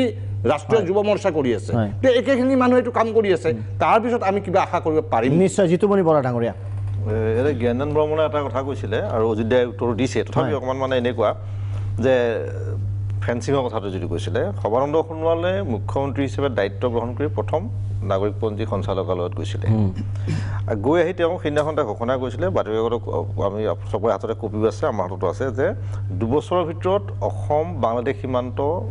পাকিস্তানৰ ৱাঘা সীমান্তৰ দৰে বৈদ্যুতিক ফেন্সিঙৰে কৰা হ'ব 2 বছৰৰ ভিতৰত ইতিমধ্যে সোণোৱাল চৰকাৰৰ 3 বছৰৰ কাৰ্যকাল সম্পূৰ্ণ হ'ব আৰু এই যে যিটো সিদিনাখন যে যিটো ফেন্সিঙৰ ইলেক্ট্ৰিক ফেন্সিঙৰ যিটো যে কাৰবাৰ এই গোটেই কামটো এটা চমক যোৱা 2016ত অনুষ্ঠিত হোৱা অসম বিধানসভা নিৰ্বাচনৰ ঠিক আগে ৰাজনাথ সিঙে কৰে অত্যন্ত ব্যস্ত দৌৰা ধপৰা হুলস্থুল দিল্লীত তাৰমানে কি হৈছে এবাৰ লৈ গৈছে ফ্লাইটত যিখন সৰমীন্দ্ৰ ৰাজখোৱাহঁতৰ আলফা সদস্যসকলক তেওঁলোকক আলোচনা কৰিছে আলোচনা কৰি তেওঁলোকৰ সমস্যাবোৰ মানি ল'ব বুলি ক'লে নৰেন্দ্ৰ মোদীয়ে বিধানসভা নিৰ্বাচনৰ প্ৰচাৰ চলাওঁতে সময় নাই গুৱাহাটী বিমানবন্দৰতে 6 জনগোষ্ঠী প্ৰতিনিধিক 6 মিনিটৰ কাৰণে লগ পাই ক'লে যে চৰকাৰ আহক আমি হেৰি 6 মাহৰ ভিতৰত বিশ্বজিৎ ৰায় যদি থকাহেঁতেন তেওঁ ক'লেহেঁতেন তেওঁলোক যি আছিলে যে 6 মাহৰ ভিতৰত 6 জনগোষ্ঠীৰ জনজাতিকৰণ কৰা হ'ব একো নহ'ল তাৰমানে নিৰ্বাচনৰ আগে সাংঘাতিক ধৰণে তৎপৰ হৈ পেলাই বস্তুটো কেৱল নিৰ্বাচনমুখী কাৰবাৰ তাৰপিছত জুৱেল ওৰাম কেন্দ্ৰীয় চৰকাৰৰ জনজাতি পৰিক্ৰমা দপ্তৰৰ মন্ত্ৰী অসমলৈ আহি BTADত কৈ গ'ল 6 জনগোষ্ঠীৰ জনজাতিকৰণেই নহয় অসমত যিটো জনজাতীয় মানুহে বেছি গতিকে আমি অসম এখন জনজাতীয় ৰাজ্য হিচাপে ঘোষণা কৰিম আৰু সেই পিছৰ দিনা অসমত আটাইকেইখন দৈনিক বাতৰি কাকতত সেইটো শীৰ্ষ বাতৰি হিচাপে প্ৰকাশ পাইছিলে যে 6 জনগোষ্ঠীৰ জনজাতিকৰণেই নহয় অসমীয়া ভূমিপুত্ৰৰ প্ৰতি সন্মান জনাই কেন্দ্ৰীয় চৰকাৰে অসম এখন জনজাতীয় ৰাজ্য হিচাপে ঘোষণা কৰিবলৈ আগবাঢ়িছে যিটো মেঘালয় বা অৰুণাচল বা নাগালেণ্ডত যিসকল ভূমিপুত্ৰ যে মোৰ সম্পত্তি মোৰ এইখিনি যিকোনো মানুহ এজন বাহিৰৰ মানুহে কৰিব নোৱাৰিব এইখিনি আমাৰ মাজতে হ'ব বুজিলে যিটো তাৰ সলনি কৰিছে কি এতিয়া এই চৰকাৰখন এইটো চাওক সোণাপুৰৰ পৰা ক্ষেত্ৰী ইফালে আপোনাৰ এইটো ছাইডত জনজাতীয় বেল ব্লকবিলাক উঠাই দিব বিচাৰিছে এই চৰকাৰখন তাৰ বিৰুদ্ধে সোণাপুৰত তীব্ৰ আন্দোলন গঢ়ি উঠিছে ইতিমধ্যে জনজাতীয় লোকসকলে ইয়াৰ বিৰুদ্ধে প্ৰতিবাদ কৰিছে যে আমাক মহানগৰ সম্প্ৰসাৰণ নালাগে মহানগৰ সম্প্ৰসাৰণ আমি দেখিছোঁ বাৰিষা কৃত্ৰিম বান খৰালি খাবলৈ পানী নাই অত্যন্ত যান জঁট বিশুদ্ধ বতাহ পাবলৈ নাই ইয়াত গতিকে ইয়াত আমাক নালাগে আমাক মহানগৰখন নালাগে এই জনজাতিসকলক জনজাতি ৰাজ্য ঘোষণা কৰাৰ বাবে জনজাতিসকলৰ অধিকাৰ পৰ্যন্ত কাঢ়ি লৈ পেলাই সেই ইয়াত আনকি এতিয়া এনেকুৱা ধৰণৰ হৈছে যে চৰকাৰী উদ্যোগত কিছু মন্ত্ৰী ৰাজনৈতিক নেতাই জনজাতীয় বেল ব্লকৰ মাটি ৰিজৰ্ট লৈ গোটেই মাটিবোৰ ক্ৰয় কৰি পেলালে চাওক আপুনি গোটেই বস্তু গতিকে নিৰ্বাচনৰ আগে কেৱল এটা পেকেজৰ হেৰি হিচাপে যোৱা বছৰৰ কথা যদি পাহৰাবৰ কাৰণে নতুন ধৰণে আকৌ এটা মানুহৰ মাজত আগবঢ়াই নিশ্চয় চৌধুৰী ডাঙৰীয়া আপোনাৰ ওচৰত আহিব বিচাৰিছোঁ আকৌ কৈছোঁ যে প্ৰতিশ্ৰুতি দিয়ে প্ৰতিটো ৰাজনৈতিক দলে আপুনি কৈছে শ্লোগানো দিয়ে কিন্তু আৱেগত ষ্ট্ৰাইক কৰিব পৰা যিটো বিষয় কৰিলে মানুহখিনি আৱেগিক হ'ব যিটো বিষয়ৰ প্ৰতি দুৰ্বলতা আছে সেই বিষয়টো এবাৰ ধৰিব পাৰিলে আপোনাৰ যিহেতু এটা ৰাজনীতি বিজ্ঞান বিভাগটোৱে আপুনি অধ্যাপক আৰু বিষয়টো এটা থিয়ৰিটিকেল যদি আমি প্ৰস্পেক্টিভত চাওঁ আকৌ 5 বছৰ পিছত সেই প্ৰতিশ্ৰুতিসমূহ আকৌ কিদৰে তেওঁলোকে প্ৰেজেণ্ট কৰিব মানে এই মুহূৰ্তত কৈছিলে যে তেওঁ নিজে হয়তো ভোট নিদিলে আজি এখন কিন্তু এই ক্ষেত্ৰত পেকেজিং কৰাৰ মানে এইটো মানুহক হেৰি কৰাত কিন্তু বিজেপিত এতিয়াও পেকেজিংটো চলি আছে এতিয়া মানে মই আহিম আপোনাৰ ওচৰলৈ চৌধুৰী ডাঙৰীয়া হয় মানে টেঙা আম বজাৰত এবাৰ বিকিব পাৰি আকৌ দুবাৰ বিক্ৰী হ'ব নেকি অজিত দাই যিটো কথা কৈছে যে সাম্প্ৰতিক প্ৰসংগত যে এই মেনিফেষ্টো বা ভিজন ডকুমেণ্ট এনেকুৱা ধৰণৰ কথাবিলাক মানুহৰ কাৰণে এটা অৰ্থহীন হৈ পৰিছে ইয়াতকে এধাপ আগুৱাই গৈ মই ক'ব খুজিছোঁ যে মোৰ এনেকুৱা লাগিছে যে আমি যেন ৰাজনৈতিক দলৰ সম্পূৰ্ণ ধাৰণাবিলাক এনেকুৱাভাৱে বেলেগ কৰি পেলাইছোঁ যে আমাৰ ৰাইজৰ মাজত জনসাধাৰণৰ মাজত কেৱল ভিজন ডকুমেণ্ট বা মেনিফেষ্টোৰ কথা নহয়, এই ৰাজনৈতিক দলবিলাকেই এটা অৰ্থহীন এণ্টিটিত পৰিণত হৈছে। ইয়াৰ কাৰণ আমি দেখিছোঁ যে বৰ্তমান আমাৰ আজি যিটো পেকেজিঙৰ কথা ওলাইছে সেই পেকেজিংটো একেবাৰে সঁচা, কিন্তু আজি বিজেপিয়ে হওক কংগ্ৰেছে হওক আপুনি যি দলৰে চৰকাৰ নকওক কেৱল কৰ্পৰেটৰ শ্ৰুতলিপিত চৰকাৰ চলাব লাগিব, যদি চলাব নোৱাৰে তেওঁলোক গাদীৰ পৰা যাব লাগিব। গতিকে যেতিয়া কৰ্পৰেটৰ শ্ৰুতলিপি মতে চলিব লগা হয়, কৰ্পৰেটে বিচাৰ কৰি চায় যে আমাৰ এজেণ্ডা কোনে জনসাধাৰণৰ ওচৰত সুন্দৰ পেকেজিং কৰি লৈ যাব পাৰিব, যোনেই লৈ যাব পাৰে তেওঁলোকক পুঁজিপতিয়ে টকা বেছিকৈ দিব আৰু বাকীখিনি কমকৈ দিব। আৰু আমাৰ গোটেই ব্যৱস্থাটো কৰ্পৰেটে এনেকুৱা এটা অৱস্থালৈ লৈ গৈছে যে পইচাৰ অবিহনে নিৰ্বাচনৰ কথাৰ এটা বিন্দু কোনেও আজি ভাবিব নোৱাৰে। আজি 70 বছৰ আগৰ যিটো নিৰ্বাচন আৰু আজিৰ নিৰ্বাচনৰ যিকোনো এজন সাধাৰণ মানুহে ক'ব কি এটা ভাবিব নোৱাৰা পৰিৱৰ্তন হৈ গ'ল। এই যিটো টকা সৰ্বস্ব ৰাজনীতিৰ ধাৰণা আমাৰ আগত আজি যেনেকৈ কৰ্পৰেটে এটা নতুন পেকেজ কৰি দিলে, মই আজি এই কথা স্পষ্টভাৱে ক'ব পাৰোঁ যে আজি বিজেপি কিয়, আজি কংগ্ৰেছ কিয়, কোনো ৰাজনৈতিক দলেও হয়তো এই শ্ৰুতলিপিৰ পৰা উদ্ধত আহি তেওঁলোকৰ ৰাজনৈতিক যিটো প্ৰতিশ্ৰুতি জনসাধাৰণৰ ওচৰত সেইটো কেতিয়াবা পালন কৰিব পাৰিব। এইটো এটা ভয়ংকৰ পৰিস্থিতি ভাৰতীয় গণতন্ত্ৰ। নিশ্চয় প্ৰশাসনত পৰিণত হ'ব সমগ্ৰ গণতান্ত্ৰিক ব্যৱস্থাটোৱে। সময় হৈছে পুনৰ বাণিজ্যিক বিৰতিৰ পিছত উভতি আহিম দ্য বাৰ্নিং টপিকলৈ।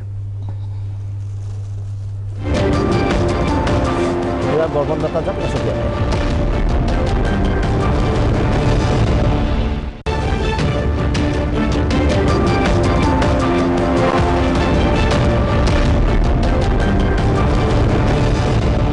উভতি আহিছোঁ বিৰতিৰ পিছত। মই জ্ঞানেন বৰ্মন ডাঙৰীয়া আপোনাৰ ওচৰত আহিব বিচাৰিছোঁ। প্ৰশ্নহে একেটা, বিশেষকৈ অসমৰ প্ৰসংগত যদি আমি লিমিট ৰাখোঁ নিজকে, অসমৰ যিসমূহ প্ৰতিশ্ৰুতি আছিল, মই প্ৰথমতো আপোনাক সুধিছিলোঁ যে আজিৰ তাৰিখত অসমবাসী আৰু কিয় বিশ্বাস কৰিব নৰেন্দ্ৰ মোদী আৰু বিজেপিক?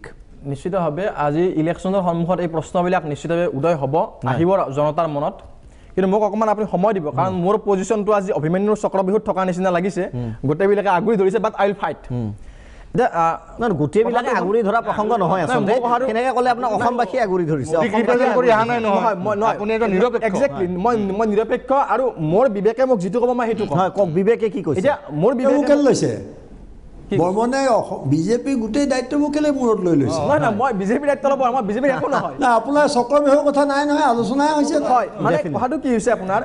এই যিটো কেৱল প্ৰসংগ সন্মানীয় অজিত কুমাৰ ভূঞাদেৱৰ পৰা মই আৰম্ভ কৰিব খুজিছোঁ, তাত মোৰ কিছুমান ক'ব লগা আছে, মোক শুনিব। এইখিনি কথা মোৰ আৱেগ, মোৰ অস্তিত্বৰ কথা। আজি মই অসমৰ সেই অঞ্চলটোৰ পৰা আহোঁ যিটো অঞ্চলত মই দেখিছোঁ আপোনাৰ মোৰ মন্দিৰ, মোৰ সত্ৰ সুৰক্ষিত নহয়। মোৰ ওচৰৰ আপোনাৰ ছোৱালী এজি বাংলাদেশৰ মোচনে উঠাই নিয়ে, মোৰ মাটি বেদখল কৰে, আৰু মই যদি প্ৰতিবাদ কৰিব যাওঁ তেতিয়াহ'লে মোকে মাৰিবলৈ দলে বলে ওলাই আহে। মই এনেকুৱা কেইবাটাও কেছ নিজে ফাইট কৰিছোঁ ছোৱালী উদ্ধাৰ কৰা কেছত। সেই ভাবুকিটো ক'ৰ পৰা আহিছে বুজিব লাগিব। আজি আমি মুখ তুলি কথা ক'ব নোৱাৰোঁ, চাইলেঞ্চ। মানে আজি আমি ধুবুৰীৰ পৰা নগাঁওলৈকে আহক, আজি কথা কোৱাৰ অধিকাৰ নাই, বহুত ঠাইত আহিব নোৱাৰোঁ।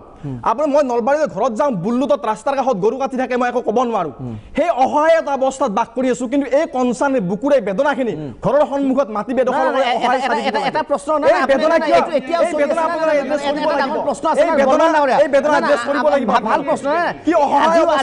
আজিও চলি আছে নেকি এই ঘটনাবোৰ? মই সেইটো কথা ক'ব খুজিছোঁ আপোনালোকক।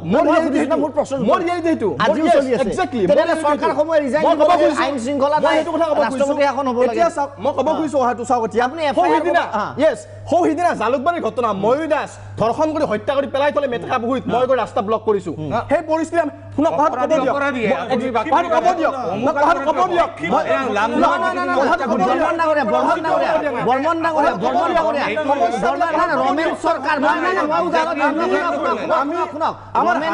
ৰমেন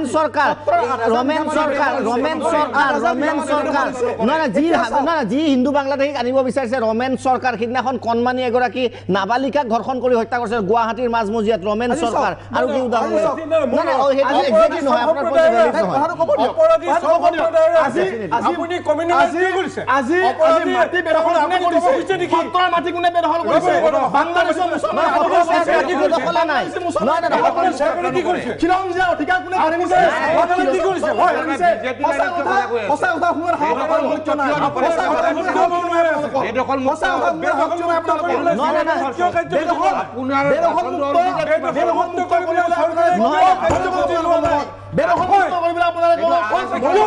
বৰ্মন ডাঙৰীয়া বিধানসভা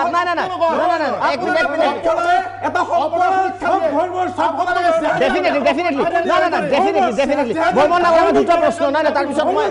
মই এডিটৰ্ছ বিভাগে যাম এডিটৰ না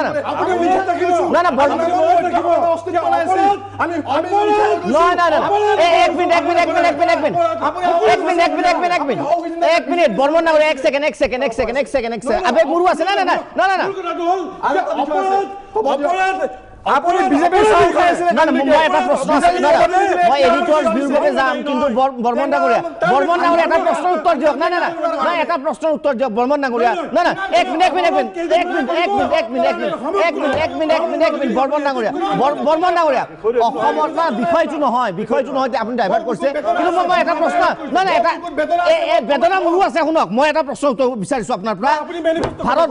ভাৰতবৰ্ষৰ এটা প্ৰশ্ন আপুনি উত্তৰ দিব লাগিব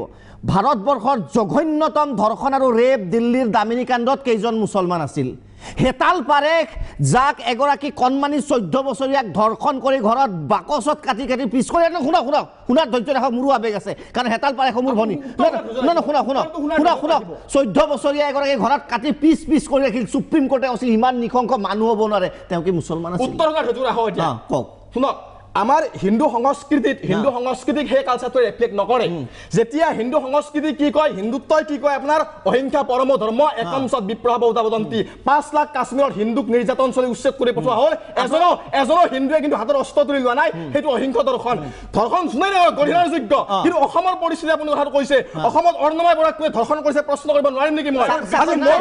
ধৰ্ষণ কৰিছে মই ন্যায় বিচাৰিব নোৱাৰিম নেকি মই নিশ্চিতভাৱে ন্যায় বিচাৰিম মাটিগুনি বেদখল কৰিছে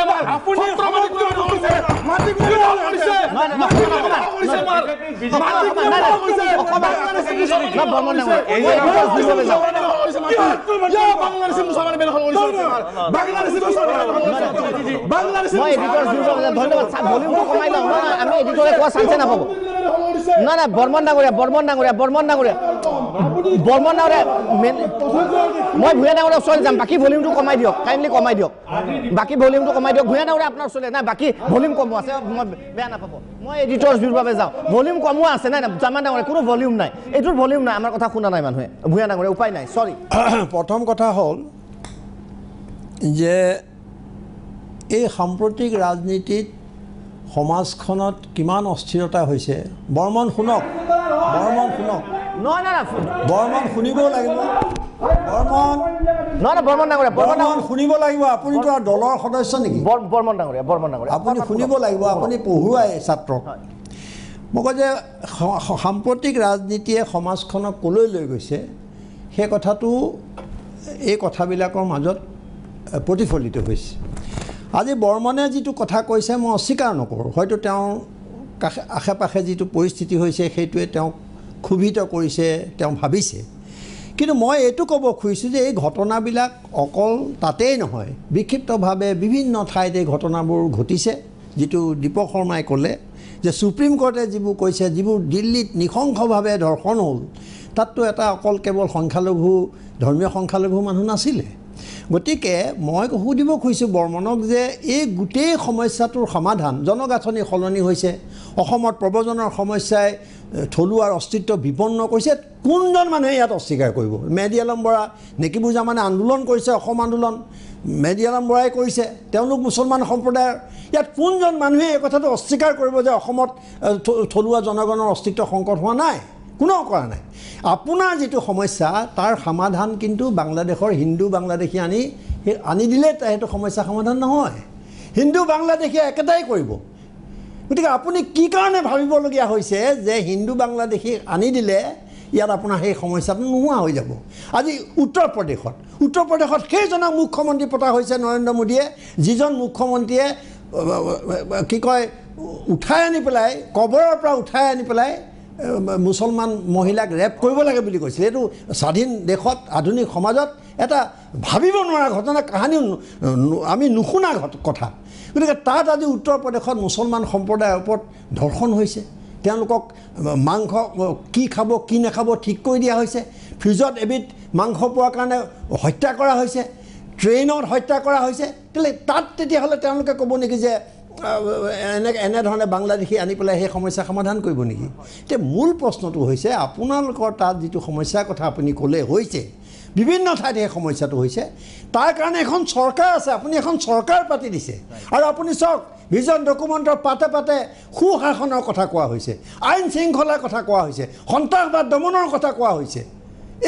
এইখন আপোনাৰ পঢ়ি চাওক পাতে এখন কি সুন্দৰ অসমৰ ধাৰণা আমাক দিয়া হৈছে গতিকে এই কামৰ দায়িত্ব হৈছে এখন চৰকাৰ আছে এটা বিশাল পুলিচ বাহিনী আছে ইয়াত CRPF আছে প্ৰয়োজনত ইয়াত আৰ্মি লগোৱা হৈছে ইয়াত আভ্যন্তৰীণ বিষয়ত গতিকে এইখন ৰাজ্যত যদি তেনেকুৱা ঘটনা ঘটিছে তাৰ কাৰণে আপুনি দাবী কৰক এইখন চৰকাৰ ব্যৰ্থতাক দাবী কৰক আইন শৃংখলাক দোষী কৰক গৃহ বিভাগৰ দায়িত্বত থকা মন্ত্ৰী পদত্যাগ দাবী কৰক মুখ্যমন্ত্ৰী পদত্যাগ দাবী কৰক সেই সাহস আপোনাৰ থাকিব লাগিব তাৰ কাৰণে আপুনি কেৱল সমৰ্থন কৰিব হিন্দু বাংলাদেশীক আনি অসমীয়াৰ অস্তিত্ব আৰু বিপন্ন কৰিব ভাষা সংস্কৃতি ধ্বংস কৰিব সেই কথা আমি কেতিয়াও মানি ল'ব নোৱাৰোঁ গতিকে আজি চাওক NRC কথা মই আৰম্ভণিতে কৈছিলোঁ মূল কথালৈ আহক যে NRC বাধা দিয়াৰ লগে লগে কেব অনাৰ লগে লগে যিখন কনষ্টিটিউশ্যনেল ছেফগাৰ্ডৰ কাৰণে কমিটি কৰা হৈছিলে তেওঁলোকক সুধিয়ে কৰা হৈছিলে বুলি মই ধৰিও যদি লওঁ অসমৰ বৰেণ্য কেইবাগৰাকী প্ৰখ্যাত ব্যক্তিক আটাইকেইগৰাকীয়ে পদত্যাগ কৰিলে দুজনমানৰ বাদে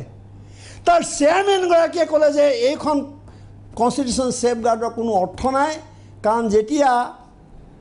কেবৰ জৰিয়তে অসম চুক্তিক সম্পূৰ্ণ নৎসাত কৰা হ'ল তাক ডাষ্টবিনত পেলাই দিয়া হ'ল অসম চুক্তি এটা ডেট ৱাজ এ নেশ্যনেল কনচেনচাছ আপোনালোকৰ নেতাই আমাৰ সাক্ষাৎকাৰত কয় যে আমি 1951 চন সমৰ্থন কৰোঁ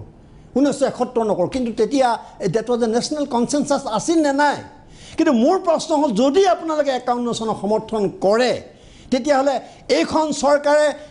কোৰ্ট কেবিনেটত প্ৰস্তাৱ লৈছে 51 চনৰ সপক্ষে সুপ্ৰিম কোৰ্টত এটা গোচৰ চলি আছে তাত তেওঁলোকে এফিডেভিট দিছে নেকি যে 51 চনক আমি সমৰ্থন কৰোঁ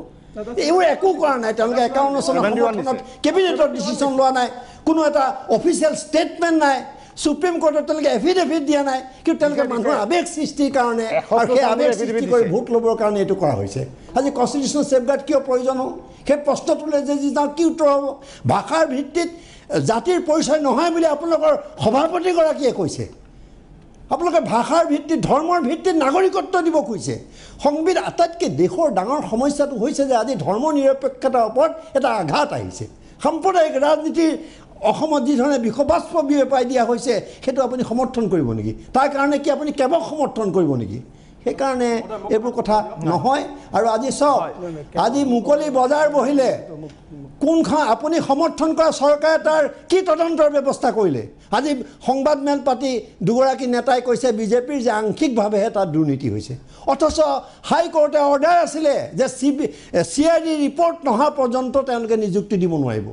কিন্তু CID ৰিপৰ্ট অহা আগে আগে নিযুক্তি প্ৰদান কৰিলে তাৰপিছত আপোনালোকে কেনেকৈ ক'ব দুৰ্নীতিৰ কথা ইয়াত আছে দুৰ্নীতিমুক্ত অসমৰ কথা গতিকে এই কথাবোৰ প্ৰশ্ন কৰিব লাগিব আৰু যুক্তিয়ে আপুনি ভক্তিৰ ফালে গুচি গৈছে ভক্তিৰে সমস্যাৰ সমাধান নহয় যুক্তিৰেহে সমস্যাৰ সমাধান না মেহেদি আলম সবে এবাৰ কৈছে মেহেদি আলম বৰা ডাঙৰ ডিজাৰ্ভ কৰে না মই আহিম মেহেদি আলম বৰা অকণমান বৰা ডাঙৰ অকণমান ক'ব মই এই কথাটোৱে ক'ব খুজিছোঁ যে মূল বিষয়বস্তু আছিলে যে ইলেকশ্যন মেনিফেষ্টো হয় আৰু ৰাইজ আৰু চৰকাৰ এতিয়া ঘটনা হ'ল যে ইলেকশ্যন মেনিফেষ্টোখন যেতিয়া গ্ৰহণ কৰা হয় তেতিয়া দেখা যায় যে প্ৰতিটো ৰাজনৈতিক দলে কিছু মানুহক দায়িত্ব দিয়ে কিছু মানুহক দায়িত্ব দিয়ে আৰু সেই মানুহকেইজনে কোনোবা পাৰ্টিৰ ভিতৰৰ মানুহ থাকে কোনোবা পাৰ্টিৰ বাহিৰৰ মানুহ থাকে তেওঁলোকে মিলি মেলি এখন মেনিফেষ্টো যিমান ভাল ভাল কথা থাকে ভৰাই দিয়ে কিন্তু নিৰ্বাচনৰ পিছত সেই মেনিফেষ্টোখন কোনো মন্ত্ৰী MLA যেতিয়া চৰকাৰ গঠন কৰে সেই দলটোৱে সেই মেনিফেষ্টোখনৰ লগত তেওঁৰ কোনো সম্পৰ্ক নাথাকে তাৰ কোনো কথা বতৰা সি কংগ্ৰেছে হওক সি বিজেপি হওক মোৰ ব্যক্তিগত মই দুইটা দলৰ চৰকাৰৰ আশে পাশে থাকি পাইছোঁ গতিকে মই দেখিছোঁ যে ইলেকশ্যন মেনিফেষ্টোখন আনকি পঢ়াৰ ধৈৰ্য কোনো নিৰ্বাচনৰ পিছত নেতাসকলৰ নাথাকে এতিয়া মোৰ কথা হ'ল যে ইলেকশ্যন মেনিফেষ্টোত যিবোৰ কথা কৈ মানুহক বিভ্ৰান্ত কৰে সেই কথাখিনিৰ আজিৰ যিটো অসমৰ ৰাজনীতিত 20 বছৰীয়া আমাৰ অভিজ্ঞতা তাৰ পৰা আমি এই কথাটো সাৱধান হ'ব লাগিব যে এইবাৰ আগন্তুক দিনত ইলেকশ্যন মেনিফেষ্টোত কেপ চিটিজেনশ্বিপ সংশোধনী চিটিজেনশ্বিপ এমেণ্ডমেণ্ট বিলখন লৈ কোন ৰাজনৈতিক দলে কি কয় কাৰণ ইতিমধ্যে AGP আৰু বিজেপিৰ পুনৰ মিলন ঘটাৰ খবৰ আহি আছে গতিকে আগন্তুক দিন আৰু ইতিমধ্যে প্ৰধানমন্ত্ৰীও কৈ গৈছে যে আগন্তুক দিনত বিজেপিৰ নেতৃত্বত নতুন চৰকাৰ গঠন হ'লে চিটিজেনশ্বিপ এমেণ্ডমেণ্ট বিলখন নিশ্চিত পাছ কৰা হ'ব এই দিশটো অসমৰ ৰাইজে নিশ্চয় পাহৰি যাব নালাগে বিৰতিৰ সময় হৈছে বৰা ডাঙৰ বিৰতিৰ সময় হৈছে বিৰতিৰ পিছত উভতি আহিম দা বাৰ্নিং টপিকলৈ কিন্তু এটা বিষয় ক'ব লাগিব যে ময়ো আজি শংকিত হৈছোঁ কাৰণ জ্ঞানেন বৰ্মন ডাঙৰীয়া বিজেপি চৰকাৰৰ সমৰ্থক তেওঁৱে আজি নিৰাপত্তাহীনতাত ভুগিছে সৰ্বানন্দ সোণোৱাল ডাঙৰীয়া কিবা এটা কৰক অসমখন ৰখাতলৈ গৈছে এনেদৰে যদি নিৰাপত্তাহীনতাত আপোনাৰ সমৰ্থকে ভুগে বিৰতিৰ পিছত উভতি আহিম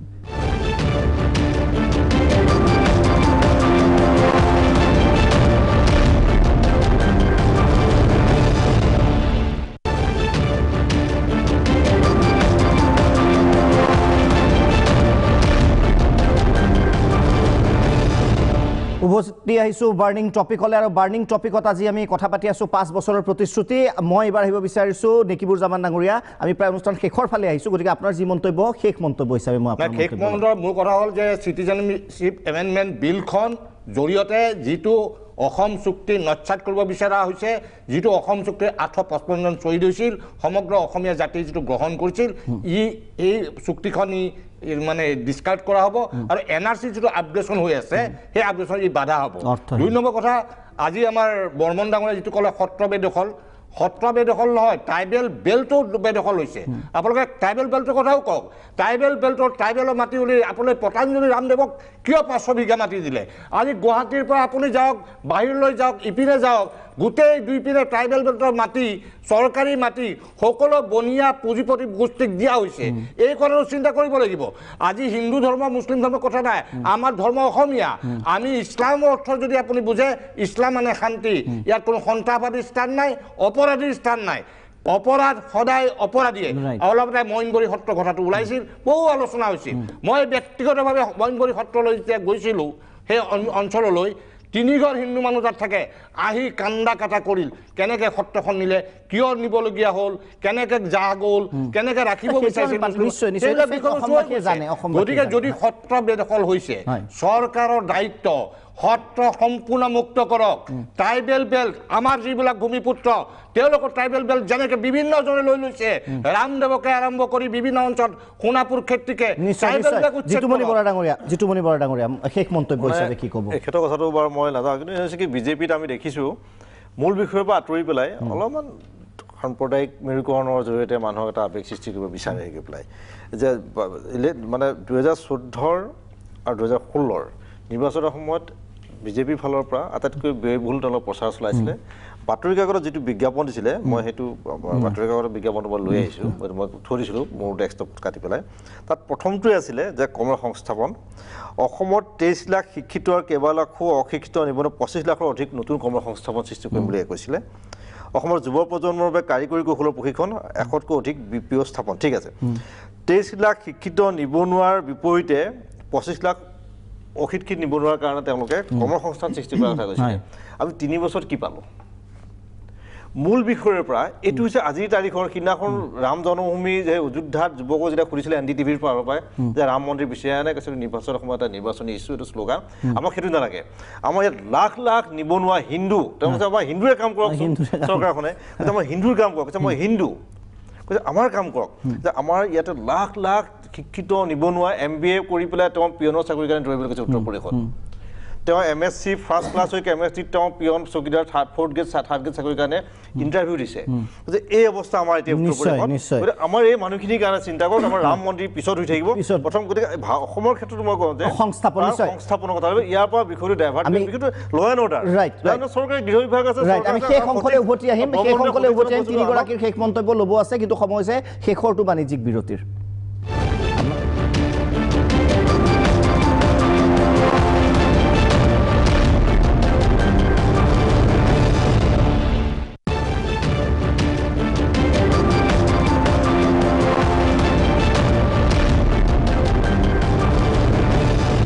উভতি আহিছোঁ শেষ অংশলৈ বৰ্মন ডাঙৰীয়া হয় পৰিস্থিতি অকণমান আগতে উত্তেজিত হৈ গ'ল মই সদায় ভাবি আগতে শান্তভাৱে মই কথাখিনি ৰাখিম কিন্তু মোৰ কথাখিনি বাধা দিয়াৰ কাৰণে তেখেতৰ আটাইখিনি জ্যেষ্ঠ সন্মানীয় উত্তেজিত হোৱাৰ মোৰ কোনো ইচ্ছা নাছিলে উত্তেজিত হ'ব লগা হ'ল পৰিস্থিতি এতিয়া যিটো বিভিন্ন বিষয় আহিছে মই কোনো দল সংগঠনৰ এফিলিয়েশ্যন লৈ পেলাই ইয়াত অহা নাই মই এজন অসমীয়া এজন মই এজন ভাৰতীয় মই এজন হিন্দু এই আশংকাখিনি মোৰ আছে আৰু এই আশংকাখিনি সন্মানীয় অজিত কুমাৰ ভূঞাদেৱে বুজি পায় পাৰ্চনেলি এটলিষ্ট তেখেতে জানে মই তেখেতৰ লগত শ্বেয়াৰ কৰিছোঁ মোৰ অঞ্চলৰ সমস্যা কি আশংকা কি তেখেতে বুজি পায় তেখেতৰ মই পাৰ্চনেলি লগ ধৰি পেলাই শ্বেয়াৰ কৰিছোঁ আৰু সেই মই অঞ্চলত দেখি অহা সমস্যাখিনি মই উপস্থাপন কৰিব খুজিছোঁ মোৰ বুকুৰ যে আশংকা লৈছোঁ বেদনা লৈছোঁ অস্তিত্ব হেৰুৱাৰ যে আশংকা অস্তিত্ব হেৰুৱাই পৰা এখন সমাজৰ যে আশংকা সেই আশংকা মই বুকুত লৈ আছোঁ আৰু সেইকাৰণে মই অস্থিৰ কেতিয়াবা এনেকুৱা লাগে যে অসম আন্দোলন 855 জন শ্বহীদৰ অশান্ত আত্মা যে মোৰ বুকুত থিতাপি লৈছে কোনো দল ছেকেণ্ডাৰী কথা কোনো দল গুৰুত্বপূৰ্ণ হ'ব নোৱাৰে কিন্তু জাতিটো ৰক্ষা কৰিব লাগিব সমাজখন ৰক্ষা কৰিব লাগিব আৰু যি প্ৰকৃতিৰ আগ্ৰাসন হৈছে সেই প্ৰকৃতিৰ আগ্ৰাসনটো আমি স্বীকাৰ কৰিব লাগিব সকলোৱে ফেইল কৰিছে কংগ্ৰেছে যেনেকৈ ফেইল কৰিছিল বিজেপি আজি সময় নাই মেডিয়াল ক'ব খুজিছোঁ আজি জনজাতিকৰণৰ যিটো বিষয় ওলাইছে আপোনাৰ জনজাতিকৰণ দিওঁতেও কিছুমানে বিৰোধিতা কৰিছে আৰু নিদিওঁতেও আন্দোলন চলি আছে আৰু জনজাতিকৰণৰ বিষয়টো যদি খিলঞ্জীয়া সুৰক্ষাৰ দৃষ্টিকোণে জনজাতিকৰণটো যদি লাগে আজি অসমৰ আপোনাৰ ধুবুৰীৰ পৰা আপুনি নগাঁওলৈকে চাওক আজি আৰু বিভিন্ন জনগোষ্ঠী কোচ কলিতাসকল আছে আজি কলিতাসকলে জনজাতিকৰণ বিচাৰিছে সেইসকল মানুহে যি যথেষ্ট আপোনাৰ অস্তিত্ব হেৰুৱাৰ আশংকাত আছে সেইসকলক ধন্যবাদ সময় কম আছে বৰা ডাঙৰীয়া মেহেদিয়াল সময় কম আছে ঘড়ীৰ কাটাই সংকেত দিছে হয় সকলো জাতি জনগোষ্ঠী সকলো সুৰক্ষিত হ'ব লাগিব তাত কোনো সন্দেহ নাই সকলো একে কণ্ঠে আমি ক'ব লাগে যে সত্ৰমাটি উদ্ধাৰ কৰিব লাগে নিশ্চয় বৰা ডাঙৰীয়া সময় একদম কম আছে ধন্যবাদ বৰা ডাঙৰীয়া ধন্যবাদ মই মানে শেষত এটা কথাই ক'ব খুজিছোঁ হয় যিকোনো সমস্যাৰ সমাধান বৈজ্ঞানিক চিন্তাধাৰাৰে কৰা উচিত পুংখানুপুংখভাৱে আলোচনা কৰি তাকে নকৰি জাতি ধৰ্মৰ দোহাই দি পেলাই পৃথিৱীত ক'তো সমস্যাৰ সমাধান হোৱা নাই যদি সমস্যাৰ সমাধান হৈছে তেনে মানৱতাবাদী দৃষ্টিভংগীৰে সেই সমস্যাৰ নিশ্চয় মোৰ আৰু এটা কথা ক'বলগীয়া আছে ইলেকশ্যন মেনিফেষ্টো আপোনাৰ কথাটো পিছত ক'ব মই আৰু এটা কথা কৈছোঁ ক'বলগীয়া বহুত আছে শেষ কৰক 10 ছেকেণ্ডত শেষ কৰি কথা ক'ব খুজিছোঁ যে এই যে 500 টকা যে একাউণ্ট খুলিলে তাৰে কিন্তু 150 টকা কৰি এতিয়া কাটি আছে অৰ্থাৎ সমগ্ৰ ভাৰতবৰ্ষৰ অৰ্থনৈতিকভাৱে হিন্দুৰ নামত হিন্দু শোষণ কৰি নিশ্চয় অজিত কুমাৰ ভূঞা ডাঙৰীয়া হিন্দুৰ নামত হিন্দুৰ শোষণ হয় আজি এই টকাখিনি অজিত কুমাৰ ভূঞা ডাঙৰীয়া আপোনাৰ ওচৰত আহিছোঁ ধন্যবাদ আমি ভূঞা ডাঙৰীয়া ওচৰত নহয় দীপক শুনা নাই হয় আপোনাৰ ওচৰলৈ আহিছোঁ শেষবাৰৰ বাবে হয় শেষ মন্তব্য মানে বহু কথা আছে বহু কথা ওলাইছিলে আমি আকৌ পাতি থাকিম আজি আমি ৰাজনৈতিক দলৰ নেতা মাতা নাই এইকাৰণেই কাৰণ তেওঁলোকে হুলস্থুল লগাব ইত্যাদি ইত্যাদি কিন্তু তাৰ এটা আমি সুস্থ সমাধানলৈ আহিব নোৱাৰোঁ খালি মই বৰ্মনক এটা কথা ক'ব খুজিছোঁ তেওঁ অসম চুক্তিখন অলপ ভালকৈ পঢ়ি চোৱা উচিত হ'ব কেলৈ কাৰণ 6A বুলি তাত কিন্তু কোনো ক্লজ নাই 6 বুলি আছে 6A বুলি কোনো ক্লজ নাই তাত যিটো বৰ্মনে উল্লেখ কৰিছে এইটো মই শুধৰাই দিব খুজিছোঁ আৰু মই প্ৰথমে কৈছোঁ যে কি কয় অসমত যিটো কথা কৈছে এতিয়া জিতুমণি বৰাই যিটো ডাটা দিলে মই আকৌ কৈছোঁ যে বৰ্মনৰ দৰে ব্যক্তিয়ে এখন কোৰ্টলৈ যাব লাগে কাৰণ কণ্টেম্প্ট অফ কোৰ্টো হৈছে CID ৰিপৰ্ট নোহোৱাকৈ নিযুক্তি দি দিয়া হৈছে আৰু গ্ৰামোন্নয়ন বিভাগৰ কথা কোৱা হ'ল কিন্তু জনসংযোগতো সমানেই ডাঙৰ কেলেংকাৰী হ'ল তাত বহুত ডাঙৰ ডাঙৰ নেতা জড়িত হৈ আছে গতিকে এনেকুৱা বিভাগবিলাকত যিবোৰ চলিছে সেই কথাবিলাকৰ বিৰুদ্ধেও কিন্তু যুঁজ দিব লাগিব সেইটো এটা খিলঞ্জীয়াৰ অধিকাৰ প্ৰশ্ন তাত নিহিত হৈ আছে কিন্তু মই বৰ্মনক এইটোৱে কৈছোঁ যে এই গোটেই সমস্যাবিলাকক মই মানি লৈছোঁ আপুনি কোৱা কিন্তু তাৰ সমাধান সংশোধনী বিধেয়কখন নহয় এই বিধেয়কখন হিন্দু বাংলাদেশী আনি সংস্থাপন কৰা হিন্দুক ইয়াত ৰক্ষণাবেক্ষণ দিয়া এইটো এটা ভোট বেংকৰ ৰাজনীতি ই অসমীয়া জাতিক সম্পূৰ্ণ ধ্বংস কৰিব গতিকে এই নিৰ্বাচনত জনগণে ইয়াৰ সম্পূৰ্ণ বিৰোধিতা কৰিব লাগে কেব সমাধান নহয় আৰু আপোনালোকে ৰক্ষা কৱচৰ নামত জনজাতিকৰণৰ নামত যিবোৰ ৰাজনীতি কৰিছে সেই ৰাজনীতিৰ পৰা আপোনালোকৰ নেতাসকলক আপোনালোকে আঁতৰাই ৰাখিবলৈ চেষ্টা কৰে নিশ্চয় সকলো ধৰ্ম এটা বাক্য কৈছোঁ সকলো ধৰ্মৰ কিন্তু অহিংসাই সকলো ধৰ্মৰ কিন্তু মূল বাণী ইছলাম হওক হিন্দু হওক বৌদ্ধ সকলোৰে হিংসাৰ ক'তো স্থান নাই অহিংসাই পৰম ধৰ্ম কিন্তু আপোনালোকে মুছলমান হিংসা কৰে মুছলমানে ক'ব হিন্দুৱে হিংসা কৰে এই কথাবোৰে সমাজখন ধ্বংস কৰি পেলাব নিশ্চয় দ্য বাৰ্ণিং টপিকৰ পৰা মই দীপক শৰ্মাই বিদায় লৈছোঁ আৰু শেষত মই একো নকওঁ পুনৰবাৰ নৰেন্দ্ৰ মোদীৰ মন্তব্যটো এবাৰ শুনাই লৈছোঁ ফ্ৰেছ মেমৰি হ'ব আপোনাৰ এতিয়া খোৱা পাতি যোৱাৰ আগতে আৰু আপুনি এইবাৰ পুনৰ তেওঁক কিমান বিশ্বাস কৰিব আপুনি নিজে সিদ্ধান্ত ল'ব এবাৰ আকৌ মন্তব্যটো দেখাইছোঁ মই বিদায় লৈছোঁ बांग्लादेश से जो घुसपैठ आए हैं उनको बाहर भेजना चाहिए कि नहीं भेजना चाहिए पूरी ताकत से बोलो ना भेजना चाहिए नहीं भेजना चाहिए भेजना चाहिए तो भेजना चाहिए और जो घुसपैठिए हैं वो राजनीतिक मकसद से आए हैं उन्हें तो वापस वहीं भेजना होगा जहां से वो आए बांग्लादेश से जो घुसपैठी आए हैं उनको बाहर भेजना चाहिए कि नहीं भेजना चाहिए पूरी ताकत से बोलो ना भेजना चाहिए नहीं भेजना चाहिए